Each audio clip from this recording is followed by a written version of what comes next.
How about down here? Or maybe way up here. How about that for right now? I think that'll work. So what we're going to do today is we're going to talk. What is my title? I already once I hit submit, it's gone. I want to talk about backup equipment. And I'm not talking about well. Let's just get into it and we can discuss. And I would love to hear what you have chosen also. So be sure you put that in the chat. Anytime you ask a question in the chat, please put at @MeLovesReef so I can see it because there's a lot of chatter. And when that happens, I end up missing some of the information because there's just so much conversation that I'm looking for things written directly to me. So I hopefully don't miss your question. So what I was talking about specifically is the ability to have extra pumps on hand. And I think that that's something that maybe some of you have overlooked. So for example, I've been running the Vortec pumps on my tank now for, I don't know, 13 years. I mean, I was one of the beta testers in the very beginning, and I've been running Vortex ever since. And when it comes to a Vortec, it's an expensive component with an outside part that's the motor. There's a driver, and then there's the inside part. This is an MP60.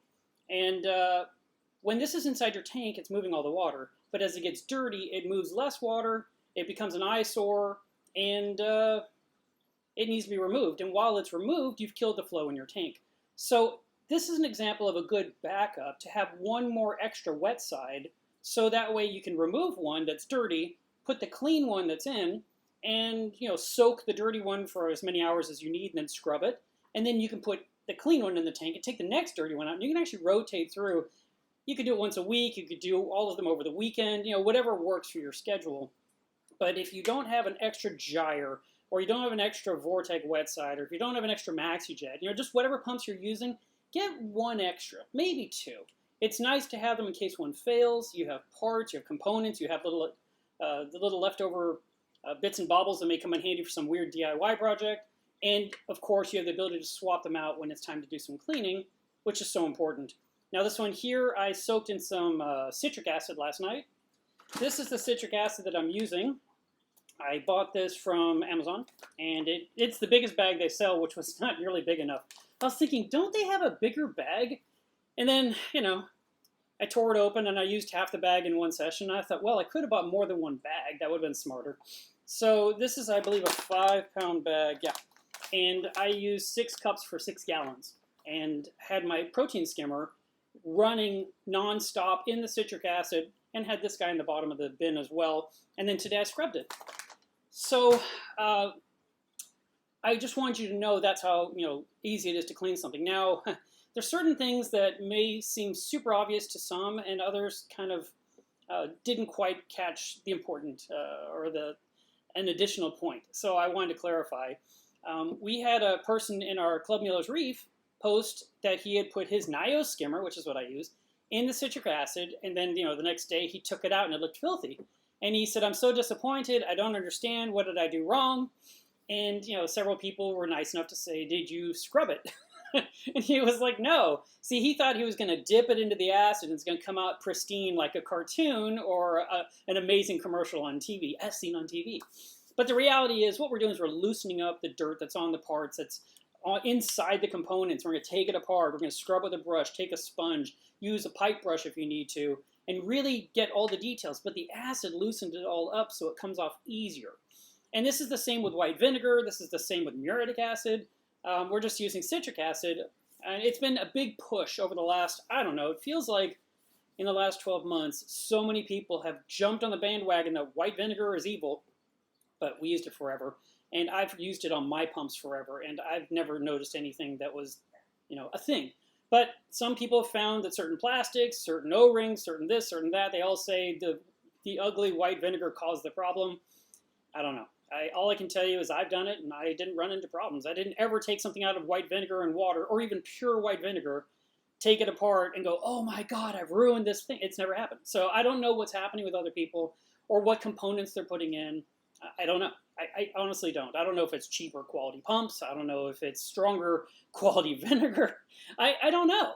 But I do know that I just buy vinegar at the supermarket. It's in a 1-gallon jug. It's about $1.29. And I could leave stuff in vinegar for days, or I can leave it in vinegar for a few hours. I can leave it overnight. And then I would just scrub the thing apart and clean it and put it together, and I was happy. So anyway, I'm doing the citric acid thing. I might as well. It is a little quicker. I also took that big colony that I was holding in my hands last weekend and I stuck it in the citric acid because it's still really like brown, yellow, hideous. And I was like, well, I might as well make it look white.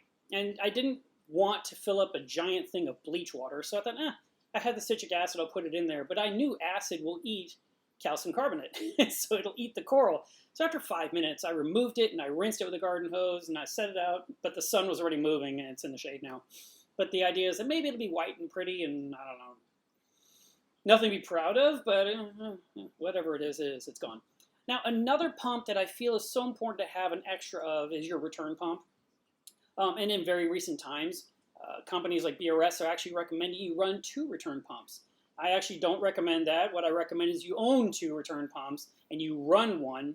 And if and when that one fails or needs maintenance, you can switch out the other one and you can go ahead and clean the dirty one and have a new one online. And if for some reason one breaks, you have an extra one ready on the shelf to go. If you have both of them in the tank and one breaks, you may not even notice that one is broken. It's possible. Now, because now the water's just going to be draining slower from the tank and into the sump, and you might be oblivious to it. So now you have one pump running and you have one that you're just not aware of that's not running for whatever reason. I mean, it's very easy to overlook something like that. And then what happens when pump number 2 coincidentally decides to break and you discover neither pump was working? How long has this one been dead? And now this one's dead and I've got no pump. So, I'd rather you have one on there.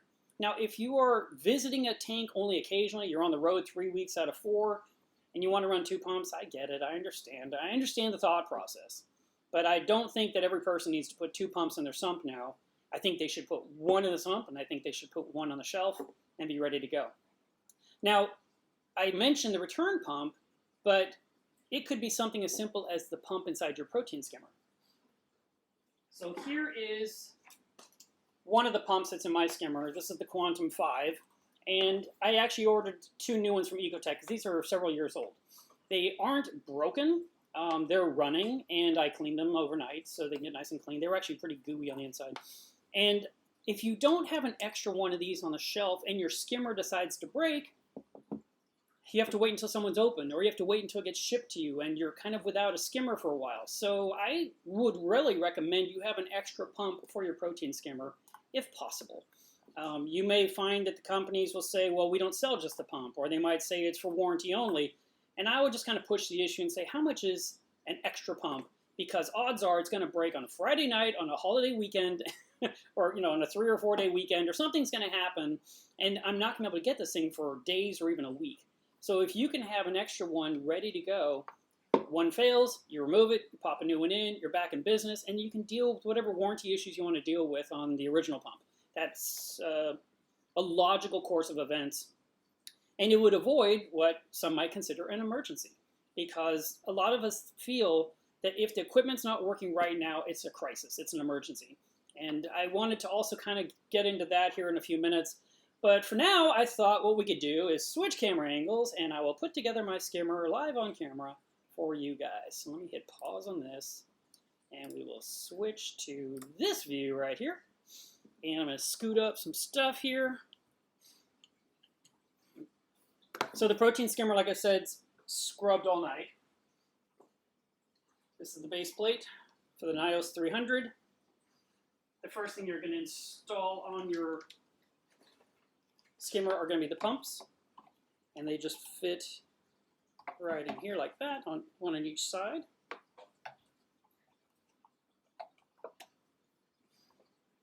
And we're going to put a couple of these brackets on the sides, and I'm going to screw those on.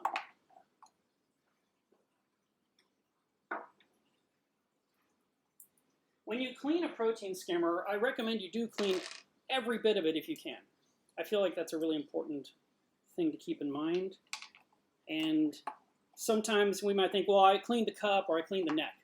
But there's other things that we want to get into, and that would be the base, inside the pumps, inside the plastic nozzle that the air gets sucked into, the venturi tubes. Those little nipples are super important and the first thing to clog up on most protein skimmers. And a lot of times people don't know that that needs to be cleaned out.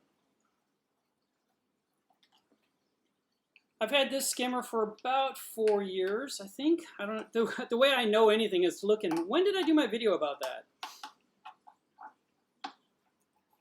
It's always that last screw. You're like, come on, cooperate.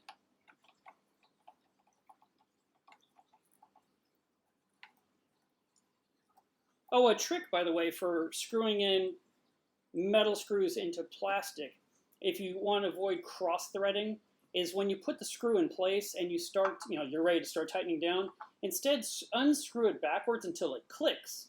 And what it does is it just dropped into the thread, and now you can screw forward. And that way you don't end up stripping out a plastic hole.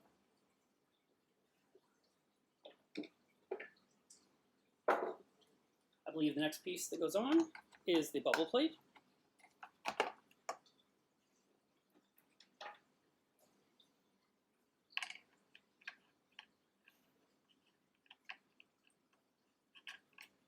I'm glancing up the things you guys are writing, by the way. Someone said, the spiritual counselor, I'll put it on the screen real quick, said, I've always read that Heractis crispa, the sea bay anemone, was a deep sand-dwelling anemone. How do you manage to get it up on top of your rock? I've tried this and failed. That one's actually down in the sand bed. What I ended up doing at one point when it had moved, and I know you can't see it there, but you'll see it in the video, I hollowed out the spot, and I did put a dead coral skeleton rock-looking structure down underneath to give it something to grab onto, and as soon as its foot was on there, I took all the sand and put it around the foot, and it didn't move. So that was my trick. Next piece goes on is this one. This is the bubble diffuser. Needs one screw. Scariest part is when you're putting these together, it's like, do I have all the screws? I literally put that screw in the wrong spot. Oh no! Well, it went in, so it'll come out. I just have to shrink it. There we go.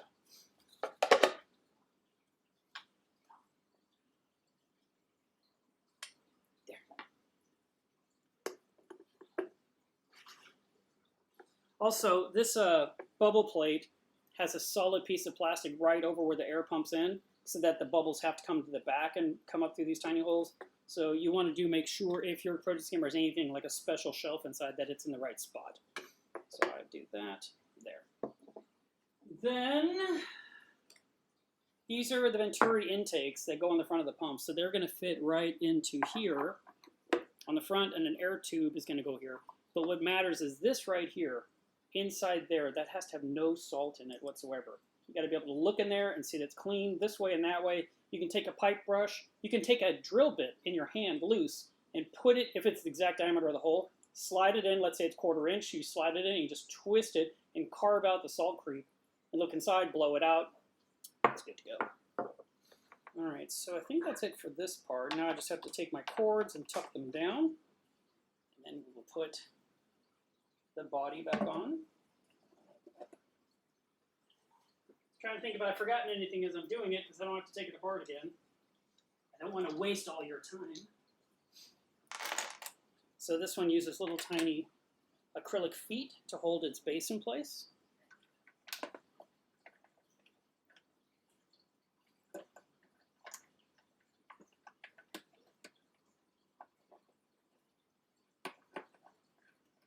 And your skimmer won't look brand new. It's going to have a little bit of a cloudiness. That's okay.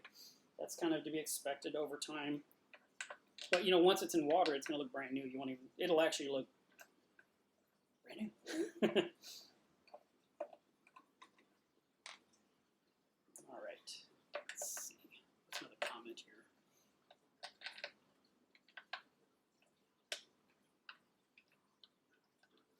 Zach Cole is saying, what are good test kits that you can get? And there's a lot of brands on the market. I used to use Salifert years ago. I really like them.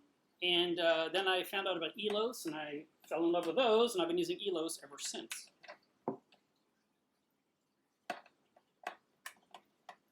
A friend of mine last night told me that his anemones were spawning, and it was clouding up his tank, and so he kind of was freaking out. And when we were talking about it, I said, do you have any salt water? And he said, well, I've got 35 gallons of RODI water, so I'm ready to mix it with salt. And I was thinking, well, that's great, you have RODI water, and that's a good start. But it's always nice if the salt water is already mixed and circulating, so that if there's an emergency, you can use it immediately. He didn't have that big of a cloud. I mean, he was nervous, but I wasn't. And I'm sure, he sent me some pictures of his tank, and it looked like it wasn't much to worry about. It was just kind of a medium cloud. I've seen my tank look much cloudier. I think I'm going to go this way. So then, put the air hose on there. I should have checked the lengths of these first. No, that looks right. Because one is slightly longer than the other, so it can reach. And then each one will go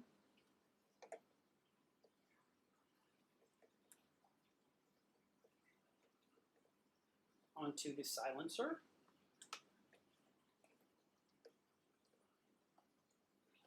Not really in love with that.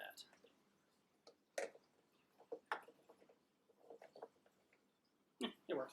All right, and then the tops of the silencer has these little tiny air vents that I absolutely do not use. I just have them in there to keep stuff from getting in, but I don't screw them down to like have less air in the body of the skimmer. I feel maximum air is ideal. So it's basically just flush with the top. And now I guess we need a collection cup. Here's one. So this collection cup just fits on top, and then I do a quarter twist and it holds on.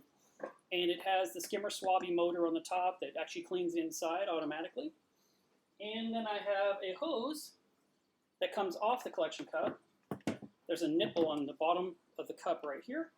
Connect the hose, and this will go into my waste collector, which I did a video about the waste collector not too long ago. So that's it. The skimmer's ready to be installed, but I'm not going to install it yet.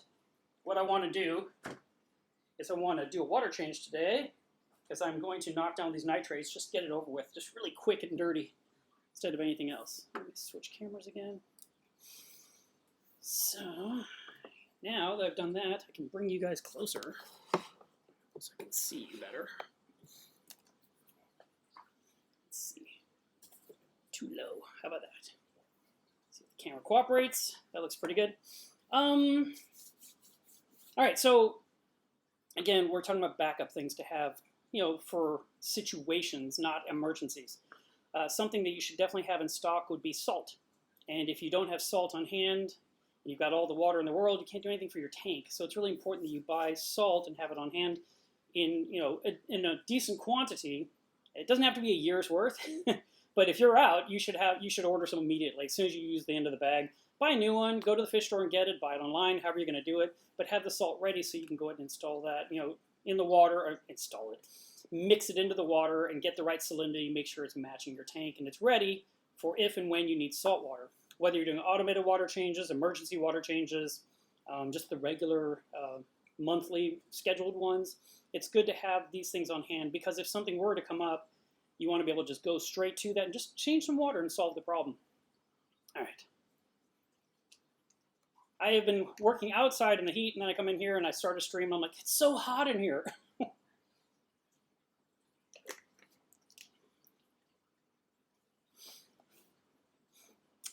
Desert Elephant says, I just added my first 3D printed item, the Vortec wet side cover. Is vinegar still okay to use, or something else required to clean it?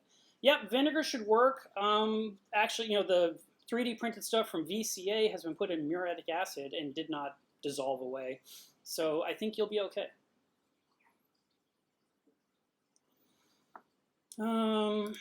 Kevin says, I dipped my button scolie in hydrogen peroxide due to excess algae, and it shriveled up and died. What should I have done? I don't have any algae issues, just had a couple of problem areas. Well, I'm really sorry you lost your scolie. I mean, that's just a real disappointment in itself. Whenever I've had corals that had algae on them, I didn't dip the whole coral. What I did instead was I would take the coral out of the water and I would hold it at an angle and I would drip the peroxide on the algae area, hopefully making the liquid drip away from the coral itself. I watched a video by somebody, Reef Bum is in my head, but I think that's wrong. It might have been Fish of Hex. And he was actually taking something like zoanthids or acans and putting them directly in peroxide, which surprised me. I've never done it, so I guess I'm more cautious than that. I wouldn't do that necessarily.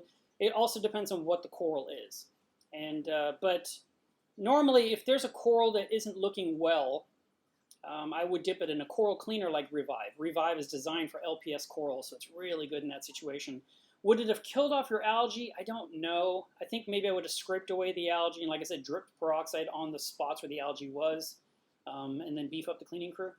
And but that's kind of my best advice. I know that Jake Adams years ago did a presentation at MACNA, and he talked about using the water pick, and he filled it up with salt water, and then another time he filled it up with peroxide, and he was just like jetting stuff like you're using in your teeth to really clean things off of various corals. I thought it was pretty interesting. It's using water pressure, working less hard to get the job done. Let's see. Reefkeeper says, when you use phosphate or X, how long does it take to bind up the phosphate? Minutes, hours, or days? Oh, I'd say minutes. Because as you put it in, you'll see the water just get cloudy. And the cloud is the phosphate turning into a solid so it can be exported via a very fine filter sock or the protein skimmer.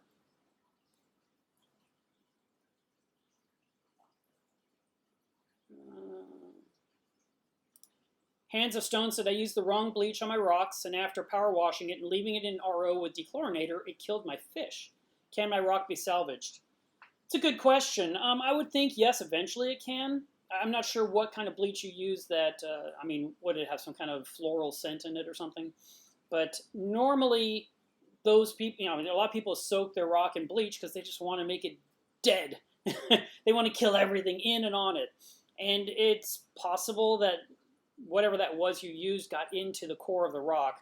I think that it would probably have to be in a lot of salt water for a long time, circulating, changing the water frequently, maybe adding this or that to consume or remove whatever toxins got into the rock. I don't know. You didn't say, you said all my fish. I don't know what fish were they, like starter fish? Was it a new tank? Are you new to the hobby? There's so many details. It's hard to answer these directly, but the only thing we know we cannot use rock for twice is if the rock was put in a tank with copper. That seems to be a forever you wreck the rock. But when it comes to bleach or acid or RO water or leaving it in the backyard or in a box in the garage forever, if you can get it back in salt water and change the water, skim the water, possibly add things like live rock enhanced to add bacteria that eats decay and it really goes in there and works on things, that could be a good way to salvage it, but it could take months to get the rock back to normal. So I don't use the bleach. Now, Dwayne does, and Dwayne's in Club Meals Reef, and he's posted some stuff about how he would take the rock and he put in bleach first, and they put in something else, and they put in something else, and they scrubbed it, and then he put in his tank. And I don't do any of that. I put my live rock in a barrel with no light, with a lot of circulation, so it's just like a huge mag pump. Just the water is doing a whirl in there, and then I'll change water, I don't know, once a month. And eventually, when I need a piece of rock, I have a barrel full of live rock and just grab a new piece out, and it looks pristine. It's not covered in coralline because there was no light, but it's covered in sponge, and I'm very happy. So I would, that's my choice. I haven't done the bleach thing. I mean, I have that dead coral out there. I didn't even put it in bleach, so what do you think? Let's see. Master of Marine, thank you very much for your super chat. He says, 3 of the frags are fine, but 3 of STN. I've dipped and lightly brushed in iodine, but can't cut away the dead bits. Any help is appreciated. Well, STN is slow tissue necrosis, and it usually starts from the bottom up.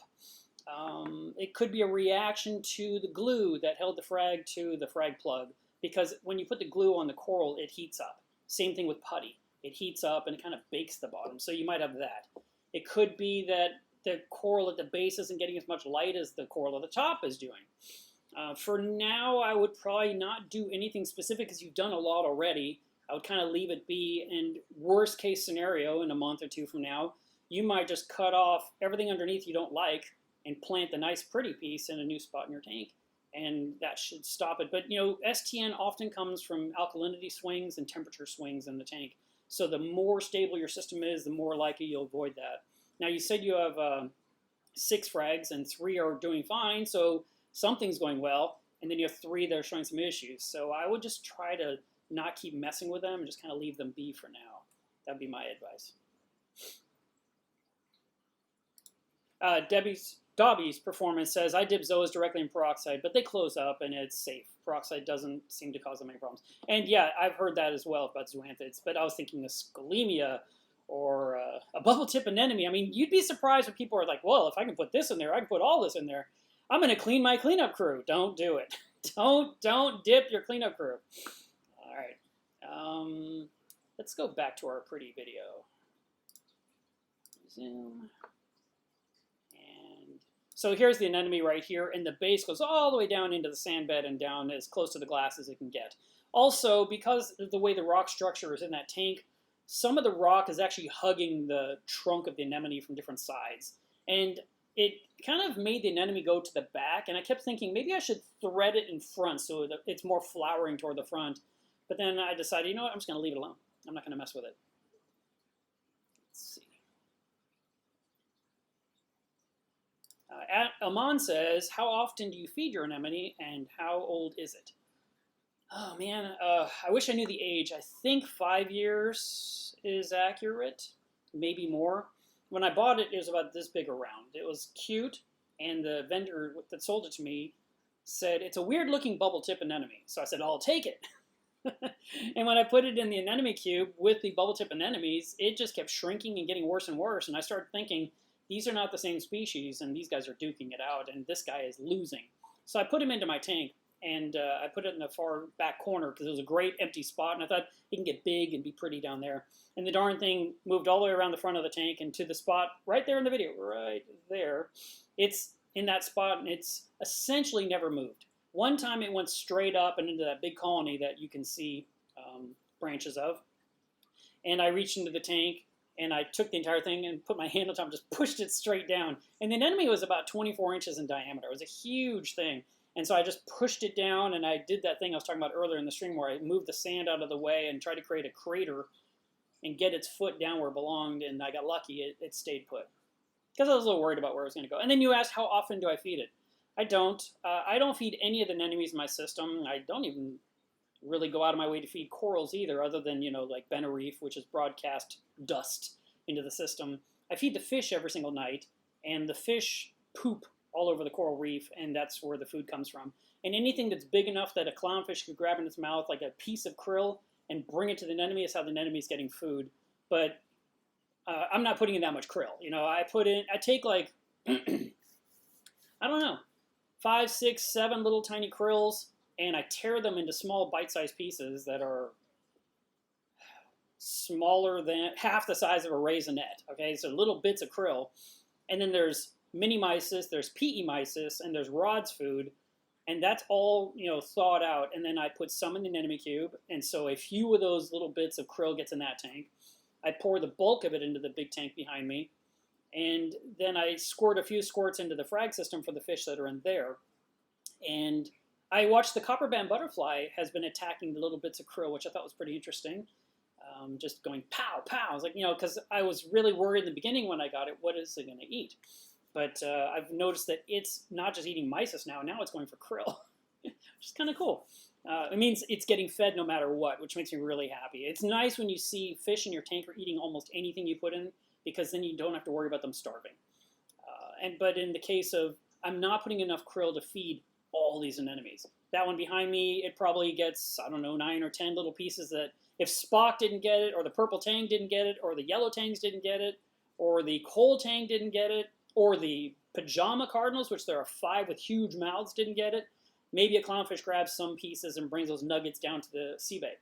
And then in the anemone cube, there's 14 fish in there total, and the hippo goes after the big stuff, the clowns grab stuff quickly, you know, snatching it up, and I'm sure some of the crumbs make it into the anemones, but there's no direct, I mean, there must be 40 anemones in that tank, and I'm not putting in 40 pieces of food that all gets distributed to all of them. And yet they continue to grow and thrive. And as we keep working our way through this video, you're going to see that tank here in a little bit, because I filmed it for you guys as well. Let's see. Keith says, cleaning crews should be talked about more to solve problems in reef tanks. Absolutely. I have been recommending cleanup crews for a long time. You'll see online people type in CUC, cleanup crew. And the CUC is what works on your tank around the clock if you're not doing it yourself. So if you are a person that doesn't put a lot of cleanup crew in your tank, that just means you have to do more of the cleaning. And someone posted recently, like, I've got this 13-gallon nano tank with a problem, there's a lot of algae. What should I use for the cleanup crew? And I just wrote back, because it's a small tank, I said, you are the cleanup crew. But, obviously, we can get in there and handle something, but you're not going to be in there every single day working on it, more than likely. You'll deal with it, you'll get annoyed, you'll get frustrated, you'll stop. And the cleanup crew is constantly working on it all the time. And if you have some hermits and some snails still in your tank and they're not doing the job, it's time to replenish the cleanup crew with some new hungry critters. Because you're going to have some that survive, you're going to have some that die. And you're going to discover that the ones that, they do their job at first. And you're like, oh, this works great. I'm so happy. They're cleaning my tank. I love it. And then one day you're looking in there and you notice it's really not doing anything. It's just kind of hanging around. And then we drop food in the tank. It gets excited and chases the food. So now you can see it has basically moved off of grazing and is now going for opportunistic feeding. And so that's why you would want to replace that with, not replace, but replenish with more hungry cleanup crew from the fish store. The fish store, if you ever notice, when you go to buy your snails and your hermit crabs and your emerald crabs and your peppermint shrimp, they're all in separate containers, right? Separate tanks. And they're all pristine. There's nothing on them. You don't see them in a tank full of algae. They are picking off anything off each other to have something to eat. I mean, that's why their shells are so pristine. And, when you buy 10 snails, all the snails are almost white. They're so clean. The seraph snails are clean. The emerald crabs, they are ready to go instantly. They're just sitting on rocks wishing there was some bubble algae. So, I would recommend, you get some of these guys from the fish store, because the fish store is not actively going out and feeding cleanup crews. They might, like when I go to Frank's, he will mix up a huge solo cup with just tons of fish food. And then they take a spoon and they put a spoonful in every single tank in the store.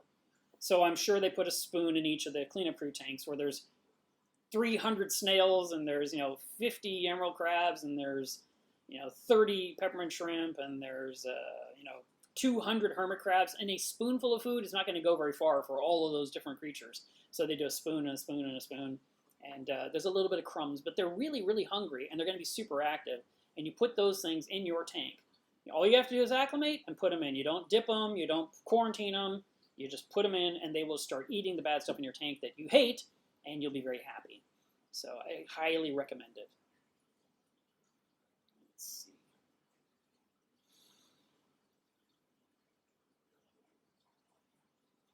Kevin James says, I still can't catch the damsels a year later. Yeah, they're very fast. And if you really want them out of the tank, there's a couple of tricks you could do. The simplest and least fun way that I can think of is drain as much water out of the tank as possible to where there's like about an inch of water in the tank, and all the fish will be down low, and you can basically scoop out those damsels. Another one is going to be a fish trap, and you're going to have to hope the damsel swims in, and you have to get the door to close before the damsel darts back out because they are so fast. Those are my two approaches. You're not going to catch them with a net. I don't see you even putting food in a net day after day and then one day just lifting. I don't think that's going to happen, but I mean, you could try it. If you have unlimited patience and want to just go with a net route, you could try that. But yeah, damsels are a pain. That's why we don't use them. Jamie Burgess says, I found Monty eating nudibranchs and dipped the plate. I dipped the plate, and I haven't seen any since. Well, that's good news, and that's pretty amazing. But the coral lost its red color and went brown. Is this normal? Is there anything to save it? The fact that it's still alive is a good sign. So once you've put a coral through some kind of let's just call it a caustic dip, because you're trying to kill off something, it's going to affect the zooanthely that's within the coral skeleton, and it's going to change colors. And it could change to brown. It could lose all pigmentation and look white. But if you look really close, you just see polyps everywhere. You're like, wow, it's still alive. Okay. And then after 3-4 weeks, you'll see the color shift coming back, or the white beginning to regain pigment. So I wouldn't give up on your coral. I would definitely keep a close eye on it to make sure you really got all those nudibranchs, because they're very hard to eliminate. And odds are, if you keep your water nice and stable and you have really good solid water parameters, that Monty can turn around. I've had Montipora that completely lost their color, And, I just said, well, it's going to be 12 weeks until they look better. And about 12 weeks later, you could say, all right, that's a lot better. And sometimes what will happen is you have this piece, let's just say it's the size of a donut, and it's brown. And you're like, like you are right now.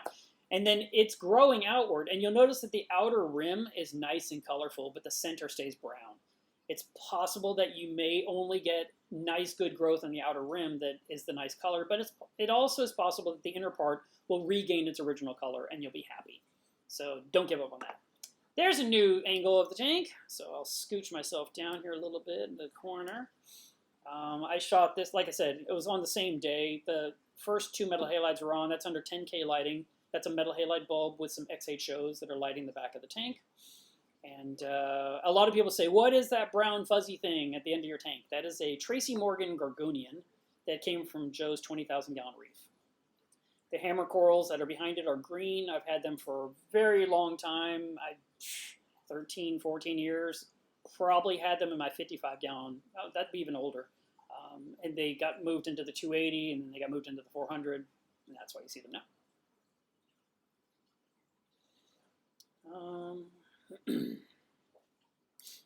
Julian Hunt says, I have a ton of bristleworms and nematodes and love them for keeping the tank clean. Yeah, bristleworms will also help keep the tank clean. They'll eat decay and waste and detritus. So there's nothing wrong with that. But sometimes there's too many. And a lot of people feel like they shouldn't have any at all, and they buy bristleworm traps, which I don't know why they do that. I don't know why someone's selling that. If you have a really large bristleworm in your tank you don't like, you just pluck it out with tweezers, with forceps, and dispose of it. But all the normal sized ones, little guys, let them just do their job. That's what they're there for. All right, I'm going to take a break on the questions here because I want to talk about things that are stressful, but maybe not necessarily emergencies, because that's something that we want to be able to differentiate when we have a problem. Like I mentioned yesterday, my friend said my tank is full of cloudiness because the anemones are spawning. And one of his anemones was spitting out eggs everywhere, which makes it a female, which is pretty awesome. That's not very common. And then, the water's cloudy. That means there's a male as well. And in theory, the sperm and the egg could potentially make baby anemones in the system, but I can't think of anyone that has done that. I think there's a possibility, but I think it would have to be that the solution of the sperm and egg would have to be in a system with no filtration where they could do their thing and adhere to the surfaces in the tank or onto whatever, rock structures, frag plugs, PVC pipes, anything to then form little tiny anemones. But my tank's been through many, many spawning events. I found a video on my YouTube channel from 10 years ago where my angled tank, which was tied into my 280 gallon tank, it had spit out a bajillion eggs. It was insane. And the anemones were spawning all the sperm into the water. So it was cloudy as could be. And when I went to the little tank just to check on it, this mass was just going everywhere. I was like, what is that? And I realized it was a massive egg bundle. It was insane. I was like, I've never seen anything like it. So I filmed it, thank God. And it's on my channel. You can look up BTA spawning. You'll find it on this channel. But I didn't get any anemones out of the deal. But, so is it an emergency if something spawns in your tank? The risk that your tank could have when there's a lot of that stuff in the water is that the oxygen levels can be depleted. So you want to make sure that there is sufficient oxygen in the water. And a lot of times spawning events happen after lights out. So if you are the kind of person that looks at your tank while the lights are on, and once the lights are off, it doesn't exist to you anymore, you've probably missed many, many spawning events, and your tank has continued to live without you even being aware of it. Your filter socks are catching it, your protein skimmer is pulling it out, your hang-on back filter is removing stuff, your filter pads, all the things you use are capturing that stuff. So you don't have to necessarily sweat it. But if you happen to observe it happen and you want to document it with your phone and film it, I highly recommend it. And if you want to do anything specifically, something to be proactive, you could move your power heads closer to the surface to chop up the water to pump more air into the water. You could change out filter socks. You could remove the collection cup off your protein skimmer and clean it really quick and stick it back on so it's really efficient right now, so it can pull that out. And you could have salt water available in case you want to do a water change. But the way I see it, when anything spawns in a tank, it's food for everything else in the tank. So if peppermints release all their babies into the tank. And you see all the little tiny fry, which I've also filmed. Really, really pretty, really adorable. Get destroyed by our pumps instantaneously. I remember seeing thousands in my anemone cube. I was like, oh, they're so beautiful. 1 hour later, couldn't find one. I mean, if the fish weren't devouring them, the powerheads are destroying them, the skimmer was pulling it out. It just is what it is. So it's not like this toxic soup is coming out of your anemones. It is completely natural. The eggs, the sperm, and it could be food for something else in the system to just eat. And that's the circle of life, and it's completely normal. Now, if you have your protein skimmer, like I said earlier, your pump failed on it, and you're thinking, oh my God, I have no way to skim my water, you're going to just have to either get the other pump as quickly as possible, use a different protein skimmer as quickly as possible, or have no skimmer and just step up your water changes more frequently to make up for the lack of filtration. The protein skimmer does a really great job of removing organics from the water, and it is also helping push out the CO2 out of the water so that the oxygen level is nice and high. So when your skimmer is offline, it's not an emergency, but it's not great. So like I said, I mean, there's people out there that run reef tanks with no filtration at all. It's just a beautiful cube with a power head. You're like, how are you doing that? I said, well, I change my water every single week. There you go. They're filtering the water by removing and diluting with nice clean water. So that would not be a crisis, even though it might feel like one, especially if it was something under warranty and you're thinking, why is this not resolved? So keep that in mind. If you are making water with an RODI system and a component breaks, if you can still limp along and make water for now, it will tide you over until you can resolve the problem. If you have absolutely no power in your house and the house is getting hotter and hotter and the tank is warming up, that's an emergency, and that's where you have to do something big. You know, that's where you're trying to resolve electricity problems, temperature problems. I mean, that's a huge other thing.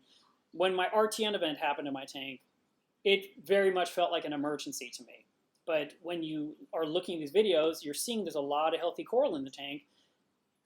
There's, you know, to the average eye, my tank barely took a hit in what happened 2 weeks ago that had me, you know, just, I was losing my mind there because I thought, what am I going to do to solve this? How do I stop this in its tracks? And, you know, it was really frustrating to lose years of growth. But at the same time, I didn't lose everything. I lost 2 big colonies. And the best part is I still have leftover of both of those colonies that lived. So it's not even like a total loss. It just means I have to wait longer until I can get that coral replaced, you know, with more growth. Look, here's the anemone cube. I'll move myself up a little bit here. So the anemone cube is tied into the 400-gallon reef. A lot of people probably don't realize that, but it's what makes the maintenance of it so easy, because the water drains out of this tank and goes into the big sump, and it gets, that water is being heated, skimmed, clariseed, you know, with the fleece roller, the turf scrubber. It's getting all the doses from whether I put in something like magnesium or the effluent of the calcium reactor, the top off, all of that is being done in the main sump, which feeds back into the anemone cube. So it makes this tank a satellite tank with no effort. The most work I have to do on the tank is clean the glass. And occasionally I'll go clean out some of the drain area in the upper corner under that Eheim auto feeder. So that tank is lit with a Radion. A lot of people say, well, what schedule do you use? And this right now that you're looking at where I filmed it, and it's not unlike what's happening in, you know, the tank right now at the moment, is in the bluer spectrum. But as it gets further into the day, it gets more and more white. And then as it tapers into the evening, it goes back into the blues. And then finally at night, it's very deep blue. So I am not an all blue guy. I'm not an all white guy. I like to have some daylight and some periods of rich blue. And I find that's the best of both worlds, because you get the growth from the white light, and then you get the blue, you get the pretty colors, you know, that make you say, ooh, ah, it's so nice. And the cleaner your glass is, the more you're going to appreciate your tank. So I would highly recommend that you definitely keep up with that. It's no fun, and I can't stand it either. But man, when I clean the glass and I go over the whole darn thing, everything just looks so crisp and HD. I'm like, man, it looks so pretty right now. It makes me want to just grab my phone and take pictures. And that's where some of those pictures end up on Instagram, because the tank's looking really good and really sharp at that moment. But if the tank is cloudy with, you know, algae growth or flocculant from Phosphator X or whatever is going on, you don't get to enjoy your reef nearly as much. So it's really important that we stay on top of cleaning the glass. Unfortunately, it's not something you have to get your hand wet because we have cleaning magnets. It's just we have to take this magnet thing and go back and forth. Oh my God, our lives are so hard. Let's see. All right, let me throw a question on here. Carl says, I have a 265-gallon mixed reef. It's 30 inches tall. I'm running Reef Breeders Photon version 2, 8 inches off the surface. The par is 300. I'm thinking of upgrading to Radion Pros. Any thoughts? Well, you didn't say where the par of 300 was. Was it at the top? Was it down at the bottom? You know, was it in the middle? If you're happy with the lights you have now, and the corals are doing what you're wanting, I don't know why you want to change. But if you are just wanting to get a new set of lights, yeah. I mean, this tank you're looking at right now to my to my right, which is on the it's so confusing. That one there is being lit with a Radion Gen 4 Pro, and it's got the Reef Bright strips that I added last January. Let's see.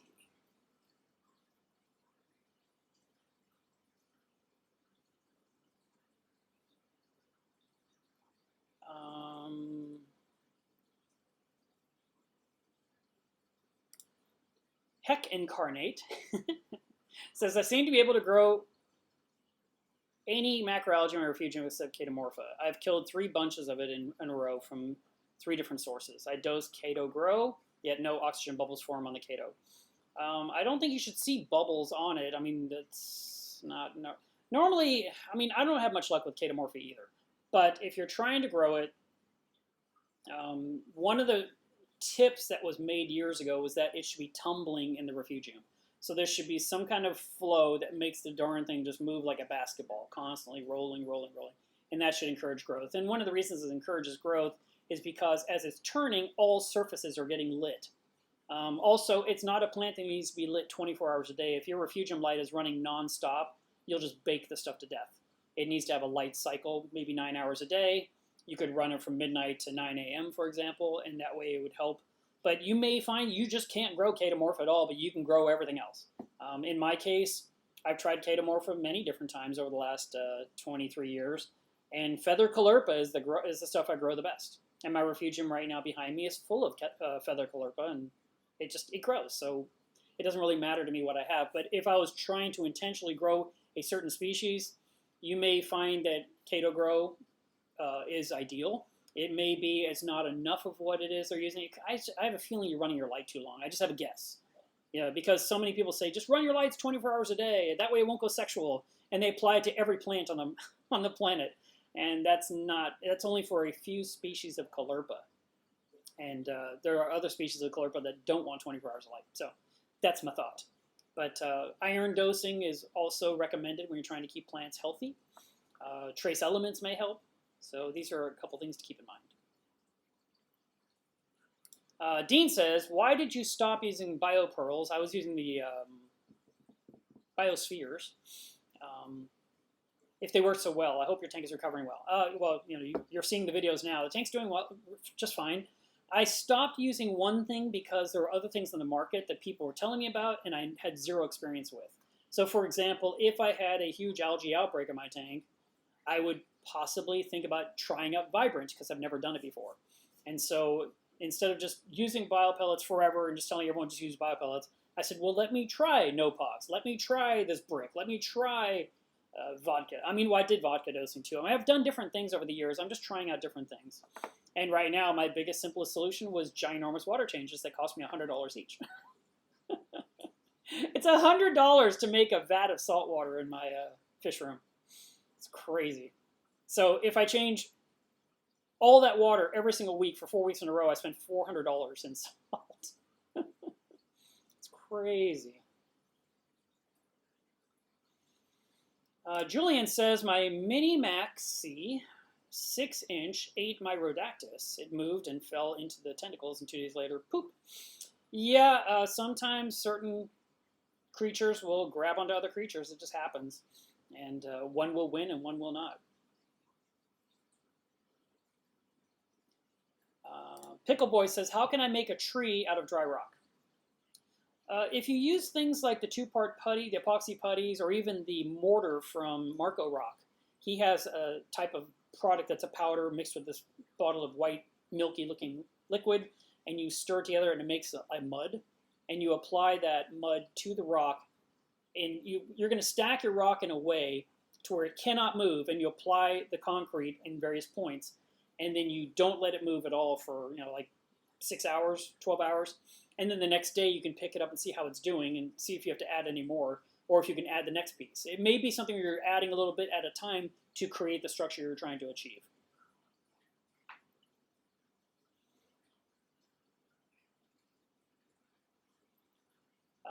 Kevin James says, what do you do when zoas start to spread more than you want them to? Most people want tons of zoanthids. What are you talking about? Yes, you could use an X-Acto knife or some kind of a dental tool. You have to be very careful with zoanthids because there's a risk of something called palytoxin. And if you have it, like right now, I have an open cut on my fingertip. And so I didn't do my water change last night that I intended because I didn't really want to put my hand in salt water. And I ended up putting my hand in citric acid, and I felt the sting.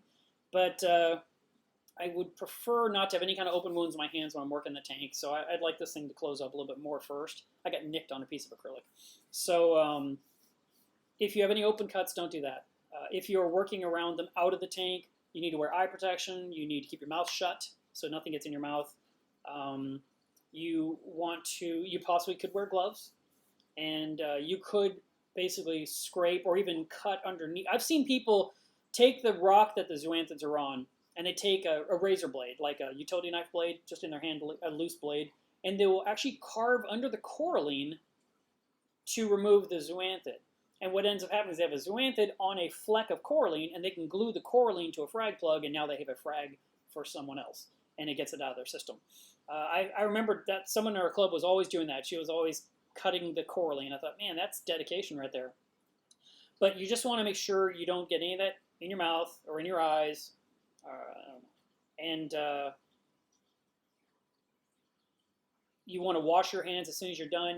If you get squirted on at all, wipe your face off, rinse your face.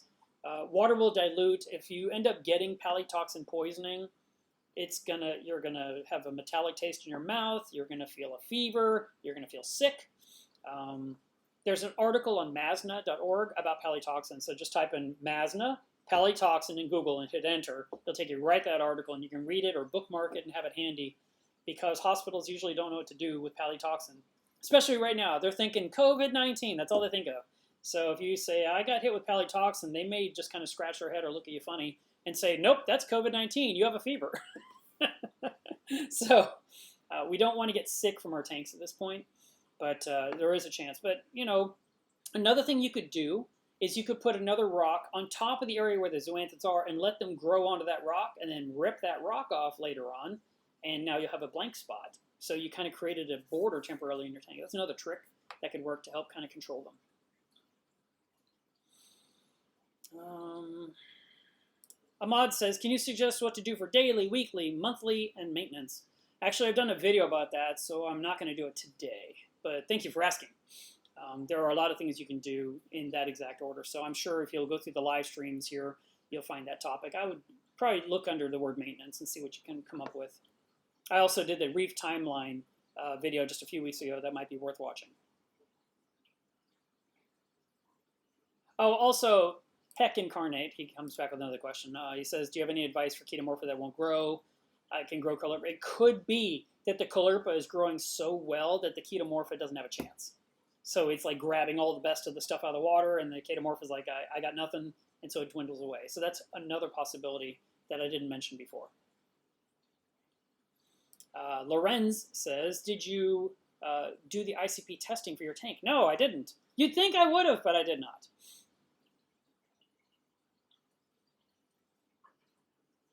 Mario says, why do anemones shrink after they're split? Well, I mean, think about what's happening. The animal rips itself in half, and in the process, it will expel some of the water out of the gap where it's tearing itself. There's a lot of energy involved in pulling itself apart, and water is exported, and then it has to shrink down, it has to heal, and it has to close that wound And usually the wound is very close to the mouth. And so that's why if you see a new split, usually, like there's one in my anemone cube right now, I see a lot of a rose anemone, lots of tentacles, and the mouth is on the edge. And I said, well, that's not normal. That just means it just recently split in the background, and I didn't see it happen, and because it tore near the mouth. And so it will heal, and then that side will fill in, and all of a sudden you will have a full oral disc with the mouth in the center again where it belongs.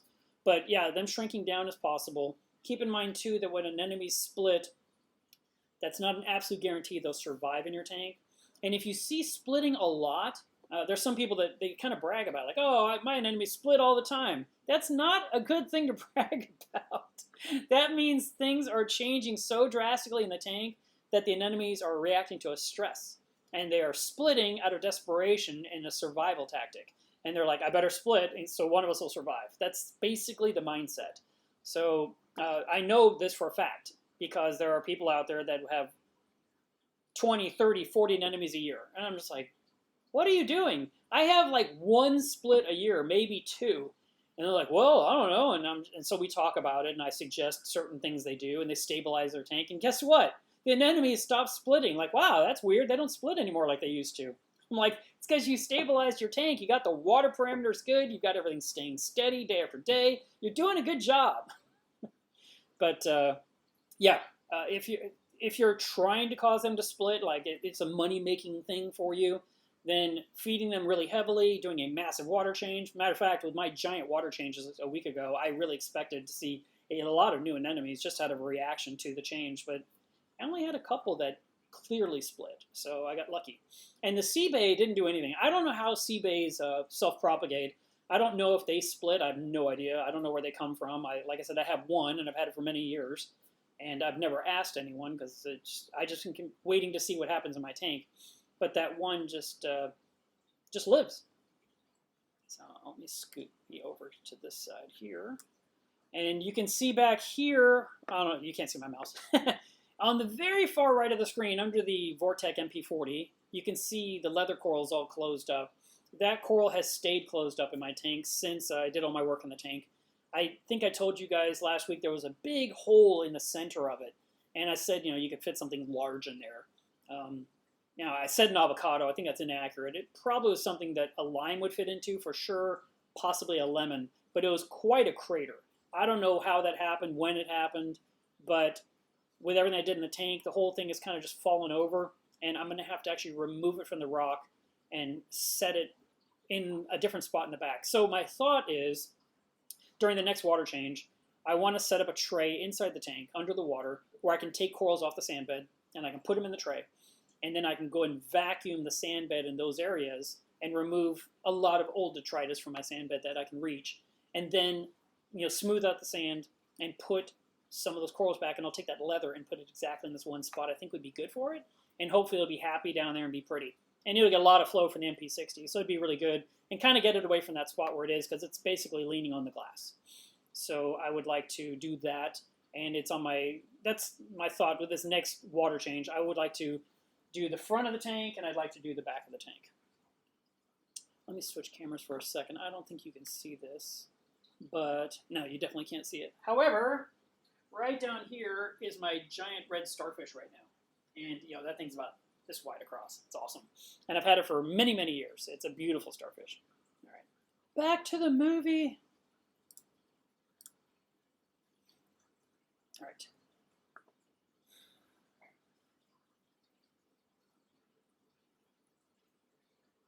Justin Harris says, I recently discovered pineapple sponges under the rock in my 25-gallon nano.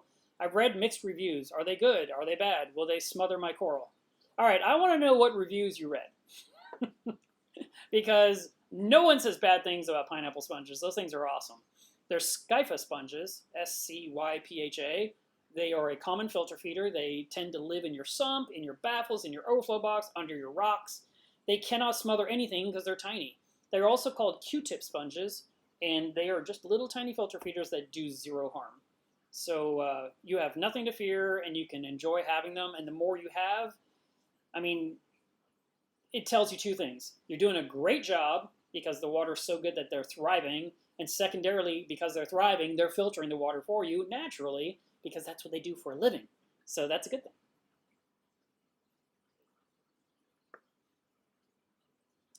Inventory King says, and thank you very much for the super chat. He says, are there any products to add some phosphate into the tank? I've been running low. The last 2 tests was 0.024 and 0.009. It's a 120-gallon tank. I have a strong cleanup crew, and I water change once a month. Yes, I actually sell something called Neophos from Brightwell, and I can ship that to you tomorrow on, well, Monday. And that is a product you use to actually dose phosphate to the tank.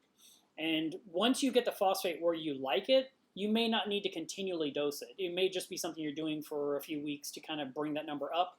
And then hopefully through you feeding the reef, it'll stay up.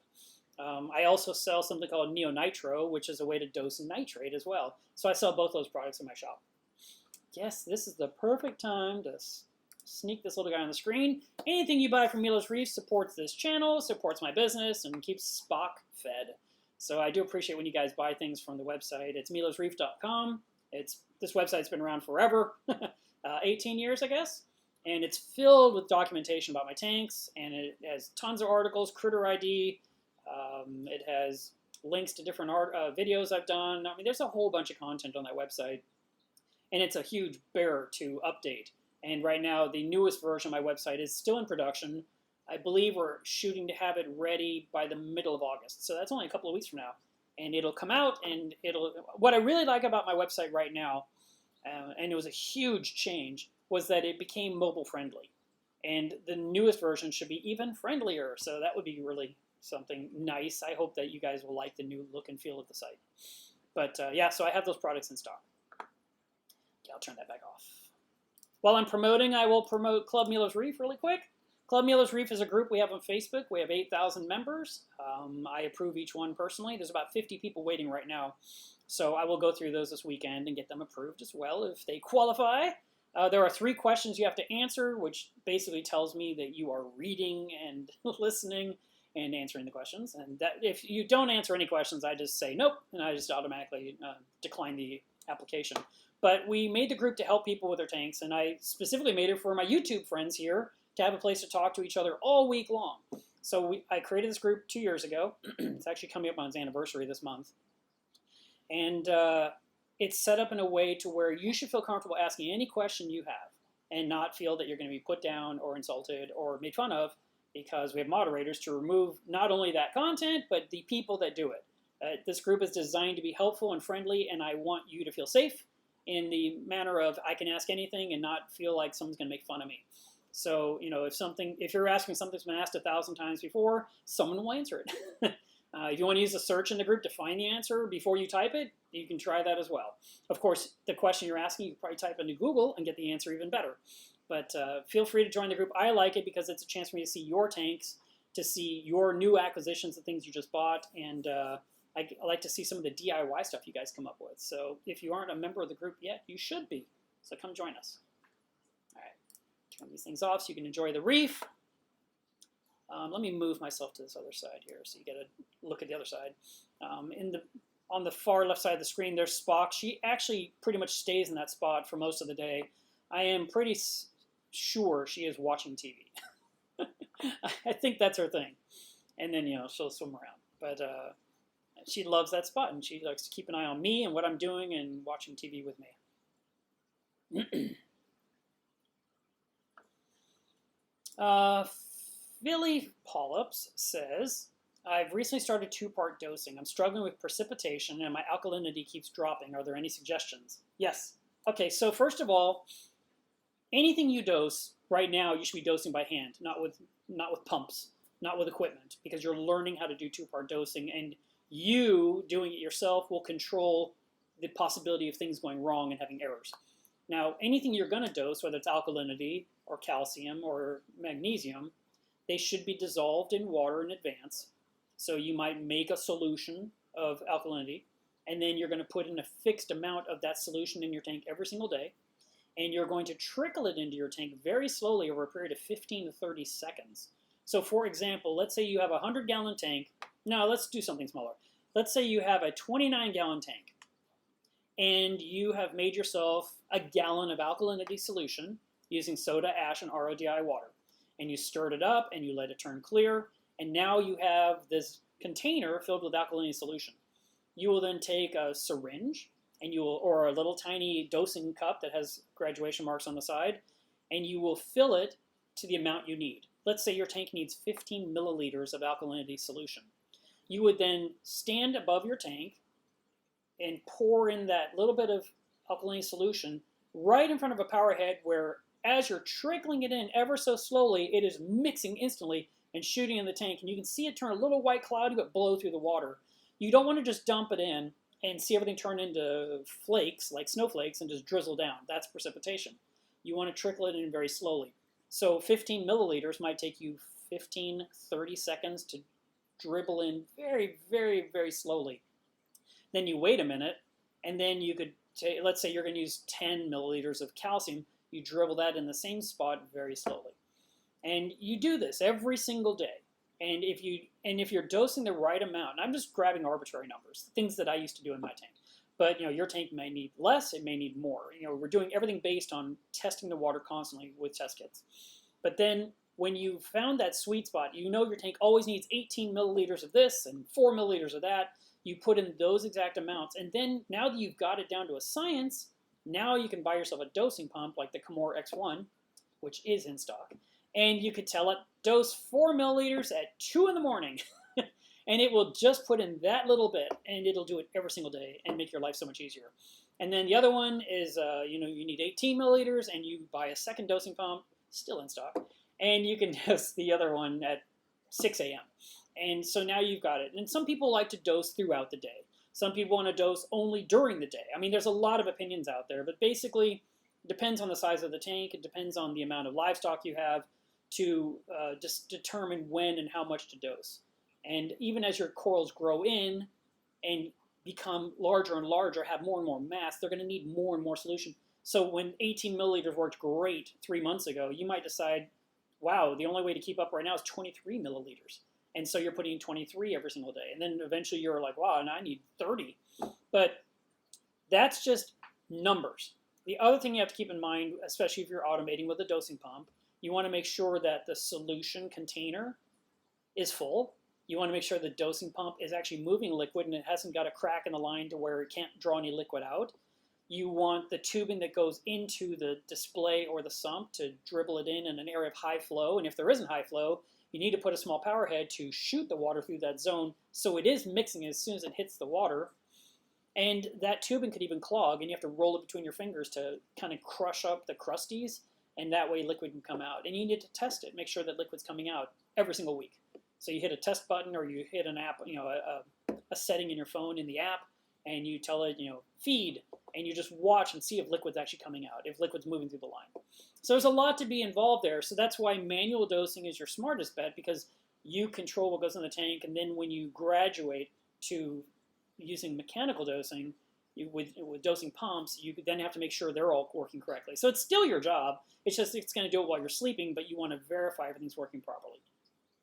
I hope that helps you, and I know that's a lot to take in.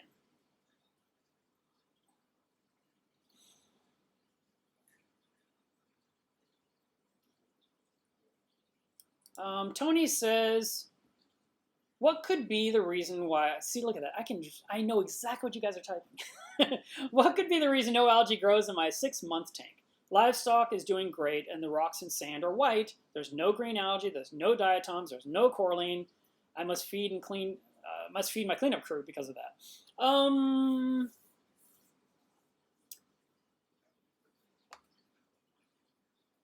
The tank sounds very pristine to me. It could be that you're feeding a little too lightly. It could be the lighting spectrum you're using. Like, for example, using blue light all the time, you may not get serious algae growth. It could be the lights aren't on long enough for the day. It could be that the tank needs something to seed it, to give it some life. And the fact that you said it's 6 months old, I'm not dealing with all these things. In a way, there's a lot of people out there who are like, thank God. You should be so grateful, because I had diatoms, I had the rock change colors, I hated it. And usually we go through these ugly phases. It could be your phase is just coming a little bit later. But,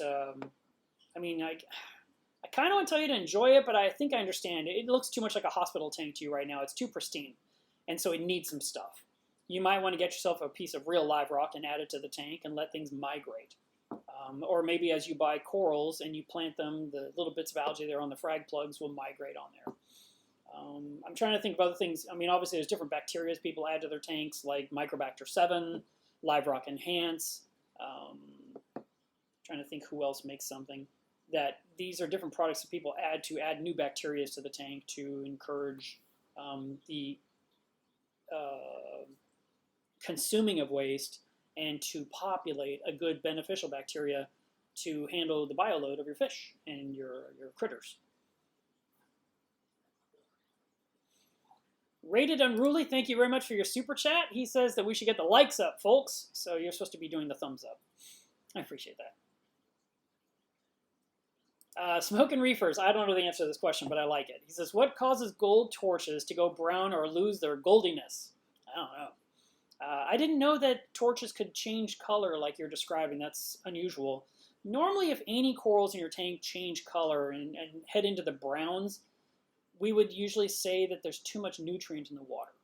And getting the water to a more cleaner situation could do it.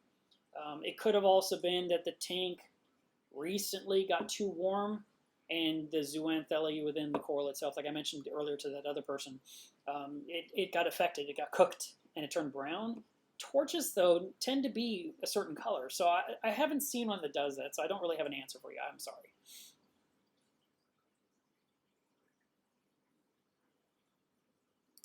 Kevin says, should I be worried or proud that my 75-gallon tank that's mostly clowns and LPS hasn't needed any dosing or water change for the last 6 months? The parameters have been great and the frags have been thriving. No, I mean, yeah, you should be proud. And I don't know about being worried. I mean, if everything looks healthy, there's nothing to worry about. I just keep an eye on things. You may at some point decide you want to do water change, and it's completely your preference.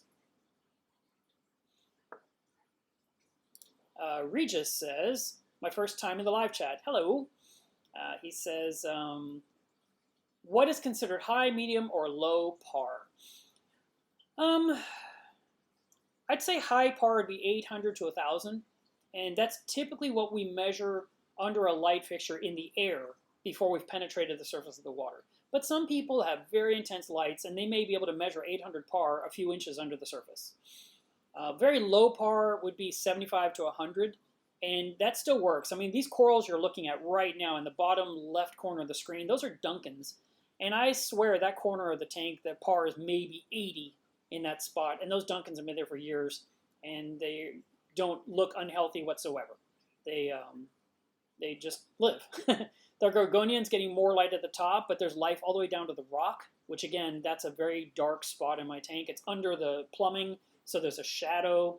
It's the furthest point away from the metal halide bulb above, and yet things have lived down there and done quite well. I mean, there's all those acans in the corner on the lower right. They're not fantastic, but I mean, that's where I wanted to put them, and they're getting something around 80 to 100 par down there, maybe even less. Medium par would be somewhere around the 300 to 400s, and it's a good number that we usually shoot for with most tanks and for the middle of the tank. Hope that helps. Let me get a sip of water here.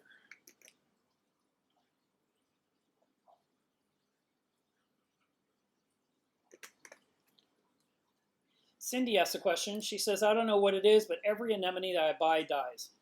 They shrink over time and they disappear. Why can't I keep them? Do you have any other invertebrates in the tank that are doing well? Because that's the first thing. Maybe there's something in the water that kills invertebrates. But let's just assume you have other invertebrates that are doing very well. So in that case, it could be something to do with the acclimation process of the anemone. Like, for example, when you get one, are you dipping it in some kind of a chemical because you're worried about pests? It's not something I would recommend. It could be there's not enough light for that anemone. It could be in a spot where it gets way too much light for that anemone. It could be it's being picked on by a fish. Like, for example, a Clarkey clownfish or a gold striped maroon clownfish, they will aggressively attack an anemone and they will basically kill it to death. They will just bite the tentacles off and they slam into it, and it's way more than the anemone can handle, and it takes a beating and it just withers away. It could be that you need to feed yours a small bit of food. And so like one piece of krill like the whole little krill, you could give it one of those twice a week. Or if you bought shrimp from the deli, like an actual shrimp that has the shell on it, you buy a shrimp from the deli, it costs you $1. You come home, you peel off the shell, and you cut it into 5 pieces, and you put the 5 pieces in the freezer. And then you give it one piece of shrimp once a week. And you're talking about a piece the size of a lima bean. You're just giving a little bit of meaty food, and hopefully it'll eat it. Also, you didn't say what kind of anemone you're buying. There are different types. Some are easier than others. And also, you want to know if the anemone is sticky or not. If it doesn't feel sticky to the touch to where it can grab onto something, that's a bad sign right there. It also could be the store you're buying it at doesn't take care of them properly in the first place, and so you're getting bad results that are really beyond your control. They're coming in, I'm just giving you a worst case scenario. They're coming in and they're just in such bad water that, like let's say you buy, I'm not trying to throw anyone under the bus, I'm just making an example. Let's say you're buying anemones at Petco, and that's where you buy them because that's near your house, and they just don't do well. Maybe you need to buy them from a different store, for example. Maybe that store handles better how they handle their anemones. That's my point. A lot of people find great deals at Petco, so that's not me taking a dig at them. I'm just saying that could be the thing, because the care of the saltwater livestock is going to be way different in a saltwater-based store versus an entire super pet store that sells dog food and cat food and everything else.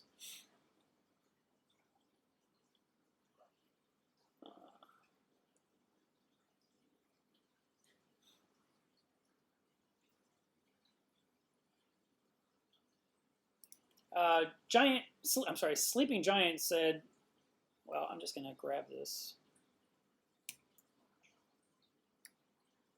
I can't do it. It didn't work. All right, let's try that one more time. Hang on. He just said that he got a update to Reef Trace and it changed something in the Red Sea kit. So I will make sure to let them know. Thank you for letting me know. All right, let's see. Dave says, how long do fish medications last and how often should I replace them? I don't know. I'm not a fish disease guy. I guarantee you some of them have expiration dates on them. Others may have a rule of thumb, like after you've opened such and such, that it's only good this amount of time. I would either contact the manufacturer that makes it, or I would talk to someone that knows fish disease. Humble Fish is on Facebook if you want to reach out to him. He's got a website. I think it's humble.fish. And you can get some good advice from him when it comes to fish disease and medications that I know nothing about. So I would suggest that.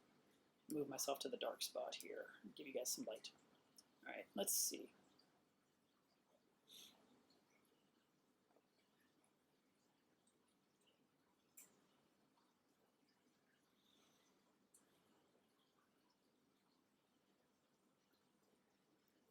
The spiritual counselor says, I recently tested my water after not doing so for 2 weeks. My alkalinity was 4.7, which was down from 9. When tested with another kit, it was the same. So in other words, you've tested with 2 kits and they both say 4.7. What would cause such a drop? I would look at how the alkalinity is being dosed to the tank and see if something's going on, something has gone wrong. If the tubing has fallen out of the sump, for example, and is dosing next to the sump instead of in the sump, I would check the tubing, make sure there's no cracks in the lines. That's the whole thing. You want to do a feed test and see what comes through. You might even need to calibrate the dosing pump. Maybe it's lost its setting or lost its programming and needs to be reprogrammed. These are some of the thoughts that come to mind. In the meantime, you're going to need to use more to get your number back where it belongs. And you can use the Reef chemistry calculator to determine how much you need to add to correct that problem. I use baked baking soda, which is called soda ash. I mix it with a vessel of RO DI water. As soon as it's clear, I will then trickle that into my tank. So for example, last night, I checked the alkalinity of my 260-gallon poly tank. That thing is full of salt water, ready for the water change that I was thinking about doing. The alkalinity in that barrel was 7. The alkalinity in my Reef was 9.5. So I went to the Reef chemistry calculator. I plugged in my 260 gallons of water, my current alkalinity, my desired alkalinity, and I put in baked baking soda, and I hit compute, and it said you need 10 teaspoons, which, by the way, is 3 tablespoons and 1 teaspoon. So I mixed that up, I poured it in, and I know my alkalinity is where it needs to be, and it's ready for a water change. But in your Reef tank, it's the same thing. But you know what? Just because the calculator tells you you need this much, because you're trying to go basically from roughly 5 to 9. That's a big jump in the tank with livestock involved. You might want to bring it up to 6 today, and then in 2 days well, I'd go higher, but let's say you go 4.7 to 7 today, and then after a day or two, bring it up to 8, and then in a couple days, bring it to 9, and then maybe 9.5 again, or whatever the numbers you like. I would do that gradually. And so what I'm saying is, like, if the calculator says mix up 3 teaspoons, for example, you don't have to use 3 teaspoons. You can use 1 teaspoon, mix it up, and pour it in the tank, wait 20 minutes, and test your water and see what effect it had. And you might discover, yep, I need another teaspoon. And you put in number 2. And you mix it up, you pour it in the tank, you wait 20 minutes, you measure your tank, and you're like, yep, I guess I did need all 3 teaspoons, and you put in the third one. But that's just a smarter bet than saying, well, the calculator says use 3, so I use 3, and now my tank is dead. I don't want you to do that. I'd like you to be a little more cautious. So mix up some, pour it in, or if you want to mix up all of it, 3 teaspoons in that quart of water, don't pour in the whole quart. Pour in, a couple of cups, and then see how the tank does. And then you add another couple of cups and see how the tank does. And finally, like, yep, all of it needs to go in, and everything's great. I mean, that's basically what I'm saying. It's a smart approach, and that way you don't do things that freak out the livestock and have the fish gasping and the corals shutting down. It's better to kind of sneak up on it quietly than it is to make major changes.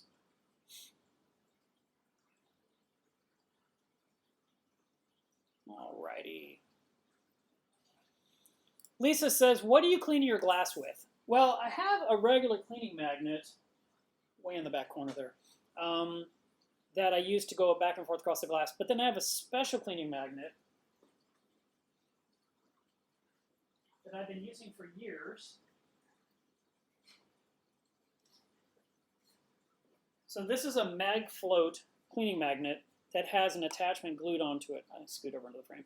And this right here is where I put in a special razor blade that's made for this. It's called the Easy Blade, and it's almost impossible to find. I bought it many years ago, and I'm still using it as long as it exists. And I put a brand new blade in there, and I will go over every inch of the glass on the front, the back, and the end of this tank, and then I do all 3 walls of the anemone cube, and that's it. Then when I'm done, which that'll take me about 30 minutes to clean all the glass, really intense. I'm going all the way down to the sand bed. I'm getting everything clean.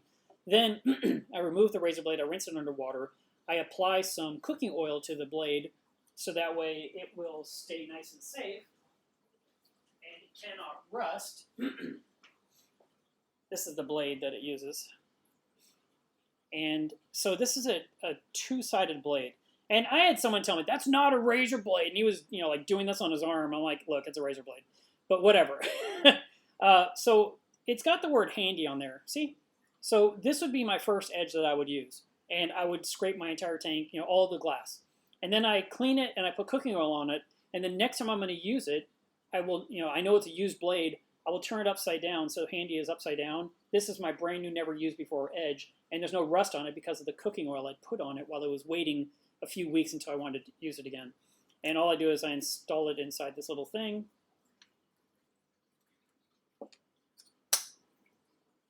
It just fits on there.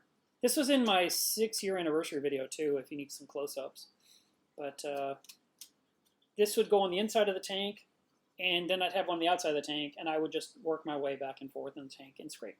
And so it's got a nice sharp blade, and so it feels sharp to the touch, trust me. That's what I've been using for a long, long time. There's another cleaning magnet on the market called the Flipper that has a metal blade on the end, and it's got a scrubby pad, and you could use that as well. I prefer this. I just love this, and it's very old. I'm kind of wondering where this piece came from. I mean, like I said, it's called the Easy Blade, but I don't think it was a Kickstarter. It was something before that time even.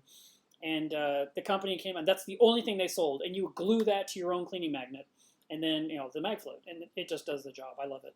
So it's what I still use. And so I'll go to Marine Depot to buy more blades until one day there won't be any blades anymore, and then I'll be up a creek. Something else you can use to clean your glass with, besides a cleaning magnet, would be a credit card. Gift cards, expired credit cards, hotel key cards. Those, sometimes you get them. You used to get them in the mail all the time. Not now, not nearly as much now. Now it's like a fake cardboard one. But those plastic cards are great at cleaning the glass, and you can remove coralline, you can remove algae, you can scrape an anemone off the glass. Whatever's on the glass, it comes off with that, and it doesn't scratch the glass because it's plastic. So I really like it for that. Desert Elephant says the magic eraser is a good bad to clean the glass. It's great. Make sure you use the original magic eraser, not the one with the enhanced whatever is in it. You want just the, what is it, melamine? Some kind of product. I don't know what it is, but it is magical. And it works on glass and it works on acrylic. And I know some people, they swear by it. I mean, I went over my whole glass with it, or they went over their acrylic and like, look at my tank. And I'm like, man, that is a lot of elbow grease. You know, I mean, I can't use this on an acrylic tank, unfortunately. But they have a version, on a different type that has a plastic scraper that you could use on acrylic. I've also used a small piece of acrylic in my hand to scrape the inside edge of an acrylic tank because acrylic can't scratch acrylic. And so I can sharpen the heck out of it in my workshop and then go in and I can just chisel off stuff off of the acrylic in my frag system, or if I'm cleaning down deep in the sump. But no, the magic eraser is great. And another trick that you might want to do, let's say you had a magic eraser handy and they're super lightweight. I mean, it's like this weird white foam, right? And let's pretend you had a nice razor blade like this or something similar, maybe a really, really sharp knife. You can take the magic eraser on an end and you can take the razor blade and you can slice the magic eraser to make a thin, almost like a slice of cheese, right? Just a thin pad. And then you can put the pad against your cleaning magnet and put it inside the tank and then put the the dry part on the outside. And now you have the pad scrubbing the tank down. So that's another way that lets you keep your hand dry and lets you still use the magic eraser and makes the eraser last longer because you've got slivers of pad you can use as you consume and use it up. So that's just something to keep in mind that works and works really well and can, like I said, be used on acrylic. Daniel Williams says, what's the best aquarium tracking app? I would have to say Reef Trace. It's the app that I'm a partner in, so I have to support it, right? No, it really is a good app. I like it a lot because for me, the benefit, I mean, besides being able to track all my parameters and see where things are at, and it graphs it does all that. And it saves all the data to a cloud. So even if you delete the app off your phone, when you reinstall it and re-log in, all your data comes back instantly. But it has the LFS map in it. So wherever I am when I'm traveling, I can just open up the app and find what fish stores are near me and go visit one. I love that. It's also got Critter ID built in. There's Marketplace built in. There's a few other things in there that are great features. The notes section is incredible, and it's getting better and better. And plus, the Reef Trace app has all the different test kits inside there with tutorials in there and the printouts of the instructions and the color cards, like that one person was mentioning about Red Sea. So, and Salafert's in there, and Elos is in there, and API is in there. They are working on iDip. So there's a lot of different things you can use your kits with to track inside this app. So I really like it. And it's available for iOS and for Android.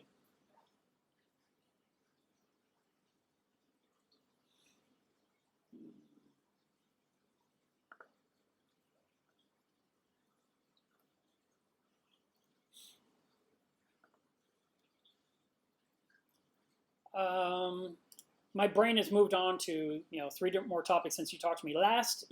But he said, as an update, it's a 500-gallon system with only 12 corals and constant water changes.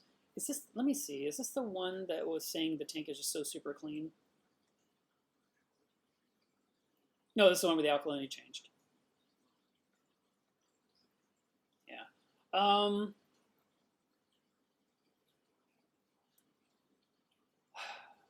It could be that you need to test your salt water you're using for the continuous water changes and see if possibly the alkalinity in that continuous water change has dropped like a rock, which is then affecting your tank. So, I mean, like I just told you, my big barrel, it's ready to go. You would think salt water, it's done, but I measured it and it was 2.5 DKH lower than my tank, so I can't use it. And if I was doing continuous water changes with a low alkalinity solution, it's going to bring the alkalinity down to the main tank. So I would start testing your new salt water for everything. Check salinity, temperature, alkalinity, calcium, magnesium, and see if they come close to what your tank is, because you want them to match when you're doing water changes. Ross says, what are your thoughts on acrylic versus glass reefs long term? Which would have the longer lifespan, the pros and cons? Well, in theory, the acrylic tank should last longer than the glass one because acrylic is bonded to itself. It welds into one piece. It should last longer than two pieces of glass have been silicone together. That's the basic premise. Now, acrylic tanks do fail. Things go wrong. They finally let go. They just burst a seam, and that happens. But the same thing happens with silicone tanks, and I've lived through it twice. So I think the pros and cons are going to be the acrylic tank is lighter, stronger. The wall of the viewing panel is more clear than standard glass, but it scratches really easily, which is a con. People with acrylic tanks a lot of times don't even want to use sand because they're so scared they're going to scratch the tank. A glass tank is heavier. The glass is not as clear unless you buy Starfire, which costs more. So I don't know if that's a con or not, but it's reality.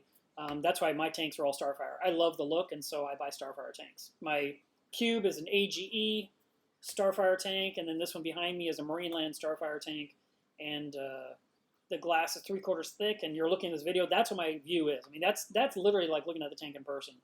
And when people come over and see the tank, they're like, wow. I mean, they say it even looks better than on camera, but I mean, that actually is a pretty good representation you're looking at right now in the background. So that's kind of your answer. With acrylic, you can drill holes wherever you want. If you were trying to add a closed loop, if you want to add more drains. With glass, it's more difficult to do that. So you kind of are limited on options. With acrylic, you're going to have a solid top, which with small openings to work in, where with a glass tank, it could be more open. It might have Euro bracing. It might be rimless because glass is more rigid, so it can actually hold the shape, where a rimless acrylic tank will just bow out of the center. Even a big, huge acrylic tank, when you look at it full of water and you stand and look at the length of the tank, it kind of has like this round belly in the center where it bulges out, because that's what acrylic does. So, I mean, there's some pros and cons all mixed together. I don't know what you liked hearing. But I like glass tanks because I think they're easier to clean.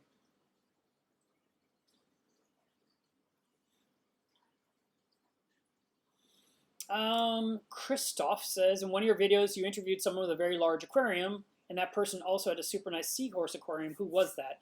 That's Jimmy Pop Colson out of Las Vegas, and he just took down that tank that you saw, and he installed a ginormous 22-foot double bullnose tank that he bought from a casino used.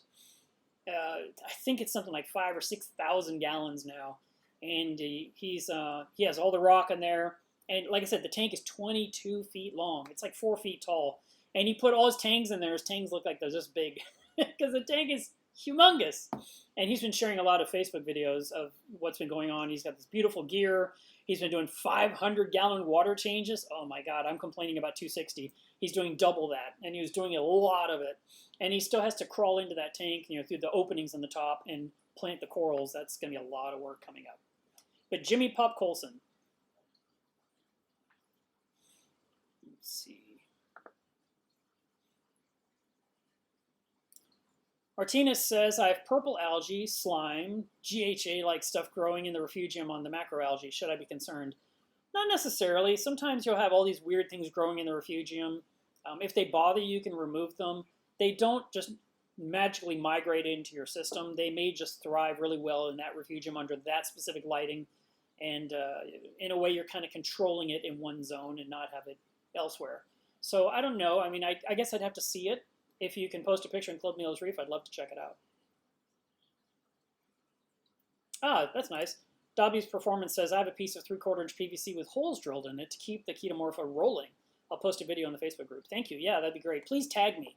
Do an @Milos Reef or @Mark Levinson or @Milos Reef Inc. or whatever it is you got to do. Or make Andrea tag me.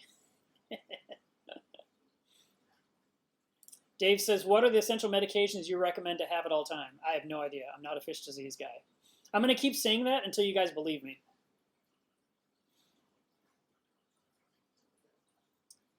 Let's see.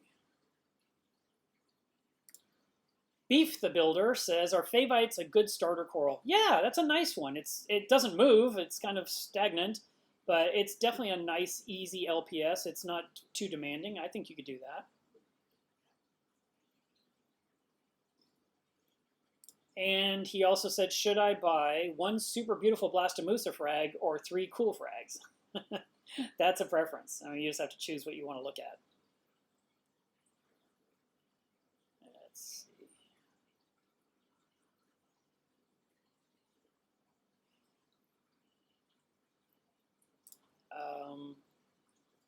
Heck Incarnate, I just love that name, says, my nitrates are at 20 right now, so I don't think it would be competition with the Callirpa. I run the lights 12 hours a day. Like I said, the Callirpa itself could be the competition for the Ketomorpha.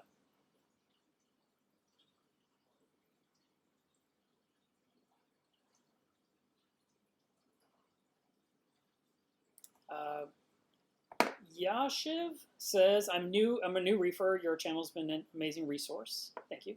I have a jewel tank with no sump, and I would like to add a sump without drilling an overflow. What do you suggest? If your tank has the room for it, a hang-on back overflow box is the way to get water down into a sump underneath if you want to go that route. It's not ideal, but a lot of people do it, including myself. I did it in the past. I had 2 tanks running with hang-on back overflow boxes. The thing is, you have to check it every single day for the rest of your life to make sure it's running right. Because if it slows down, if an air bubble builds up, an air pocket, and it doesn't drain as much water out as it should, the return pump is going to keep pushing water in as fast as it always does while it's draining more and more slowly because of the air pocket. So you want to verify that the overflow box is doing its job. And if it is, it's perfect. It'll work great. And a well-installed overflow box will work even in a power outage. So if you have if you set one up and you install the hang-on-back overflow box, you should then simulate a power outage by unplugging the return pump and possibly the protein skimmer and just watch and see what happens. What should happen is all the water should drain down that's still in the pipes. The overflow box should maintain the siphon, and then when you restart the return pump, you should just see the return pump. You should just see the water level rise in the tank a little bit higher, and all of a sudden it just starts going through the overflow box and draining back to the sump as if nothing had happened.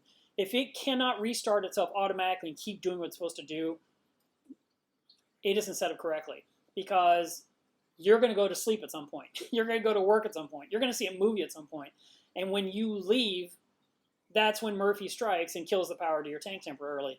And if it restarts and that overflow box is not draining like it should just resume automatically through gravity. If it's not doing the job, what will happen is you'll have a tank that overflows, and the water overflows the tank all down the sides, and it drips down on everything underneath, and it may hit some electrical, which could turn off a breaker, which could kill everything. So we definitely want to make sure that we have simulated a power outage, tested it, made any adjustments, and corrected for it. I didn't say this to scare you. I said this to inform you so you know what you're considering. And like I said, I ran my 29-gallon tank for 7 years, and it had a hang-on-back overflow box I built myself for 5 of those 7 years. So I definitely know you can do it. And then my 55-gallon, I had that tank for 2 years with a hang-on-back overflow box for the entire 2 years. Then when I got my 280, it was a used 280-gallon reef-ready tank. I finally had a tank that it was drilled, it had overflow boxes. I felt like a reef keeper because I finally have the real thing. I have one that's drilled and does its job. And you can definitely say, well, I want to do the hang-on-back overflow box and I want to do the sump, but I don't want to watch it the rest of my life. Well, that's just going to tide you over for now. Maybe next year you're going to upgrade to a reef-ready tank. But there's nothing wrong with going this route if you want to go this route now. Go this route now.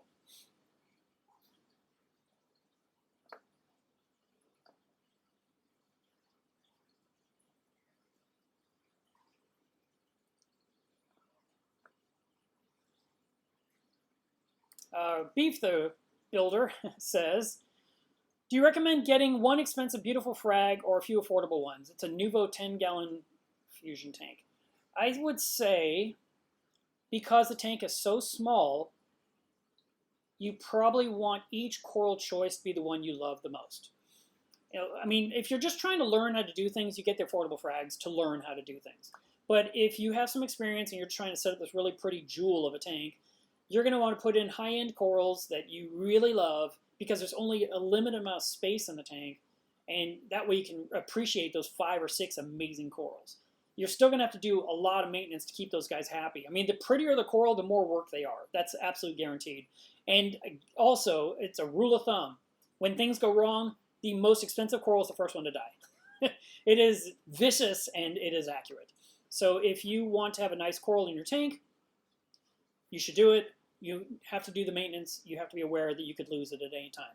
Where the cheap ones that seem to be bread and butter corals, they seem to survive most anything that goes wrong. They can handle the mistakes you make, and they will take over a lot of space in the tank and leave no room for anything else because they are such abundant growers.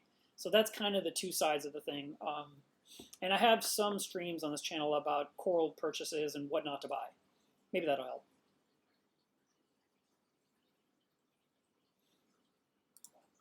David Long says, Jake Adams disagrees with conventional wisdom on sponges and says to keep sponges out of the reef tank.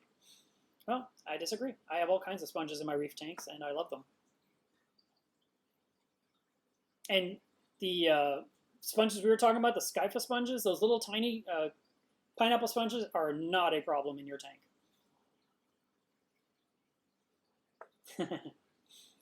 Sleeping Giant says, my daughter said, you have become a member of the family over the last couple of months.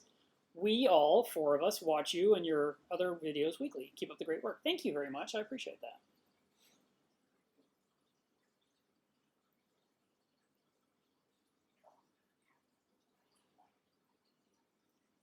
Poseidon's Reef says, do you sell a skimmer waste collector with the Apex float switch? I don't, but I could build one. The float switch is, there's 2 ways of doing it. You can do a float switch that hooks up to the breakout box, or you could use their optical sensor, and they have a magnetic attachment where you can actually place it anywhere you want in the waste collector. So if you want to go that route, I can sell you the magnetic float optical sensor, or I can build you a waste collector with a little bracket with an actual float switch. I sell the float switches too. So whatever it is you're needing, I can do it. It will not be round because I make everything square. But yeah, I can do that.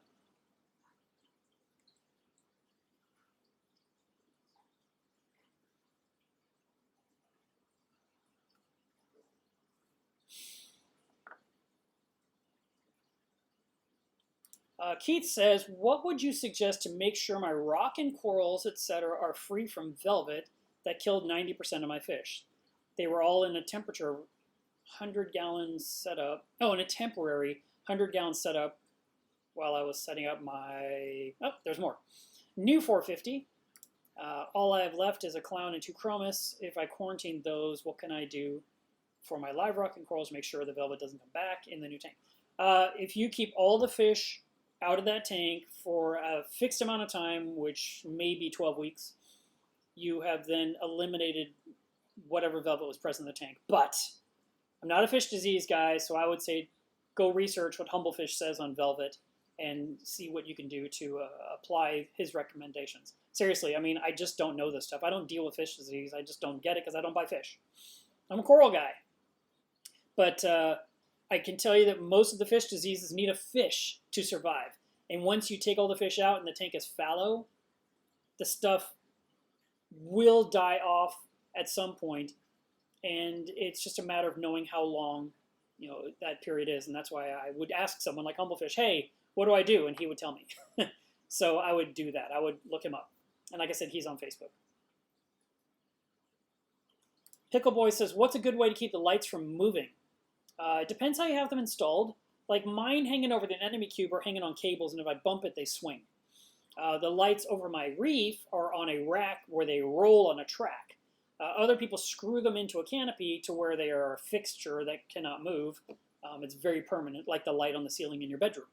So you're just going to have to determine how you want to install them over your tank to where they're stable. Sometimes people have lights that have like arms that come out the side and sit on top of the tank, and so it's kind of a resting situation. It's not balancing, but it's resting on top of the tank. And again, you could bump it. So it just depends. And then the other thing is if you have lights hanging on cables and you have circulation in the room like a ceiling fan or an oscillating fan or the air conditioning, it could be hitting the light fixture and making the light fixture just swing back and forth. You may have to actually do something like, I don't know, put a little tiny tether to a screw on the wall with like fishing line to like keep it where it doesn't swing. Maybe that's what's happening.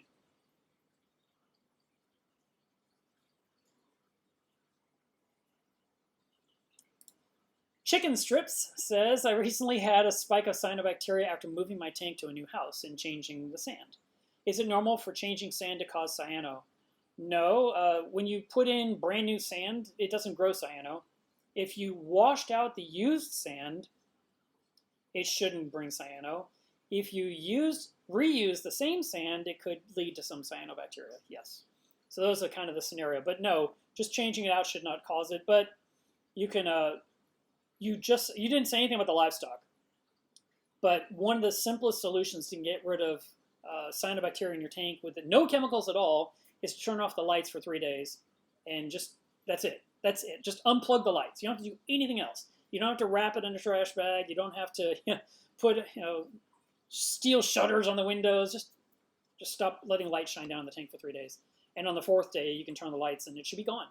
But if that doesn't work for you, then Red Cyano RX or ChemiClean both work excellently. I highly recommend either one of those products. I think they're the same under 2 brands. And they work in 3 to 5 days.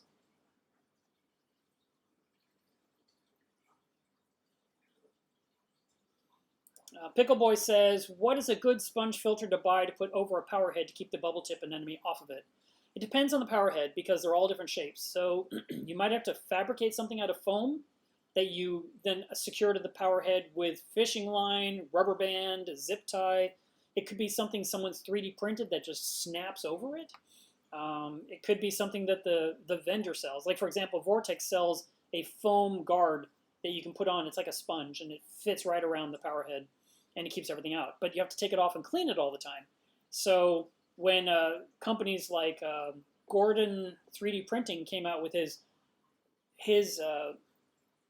3D printed cage that fits right over my MP40, I was so happy with that because it keeps everything out of it. I've had anemones go right on top of it and not get sucked in. So that's ideal because it's something that can be kind of left unattended. You can clean it once a week or once a month and still maintain the flow in the tank.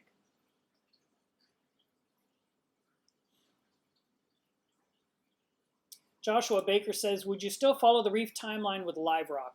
I'm plumbing a 150-gallon on Monday. I gave away my livestock a month ago. The rock has been in a brute trash can with some cute cleanup crew. Hey, that was the end of our video. We got to the very end. All right. I will just jump on screen here then. That's me. All right. Let's see. So you're setting up, or you're plumbing in a 150-gallon tank. You have no livestock, and you have the live rock from the previous setup. I think the Reef timeline will be quicker for you than it would be for someone with dry rock and dry sand. There's still the cycle to go through, if for any reason, just because it's a smart thing to do, and then gradually adding things to the tank. But the live rock will do so much better than dry rock, so you will see you can move forward a little bit more quickly.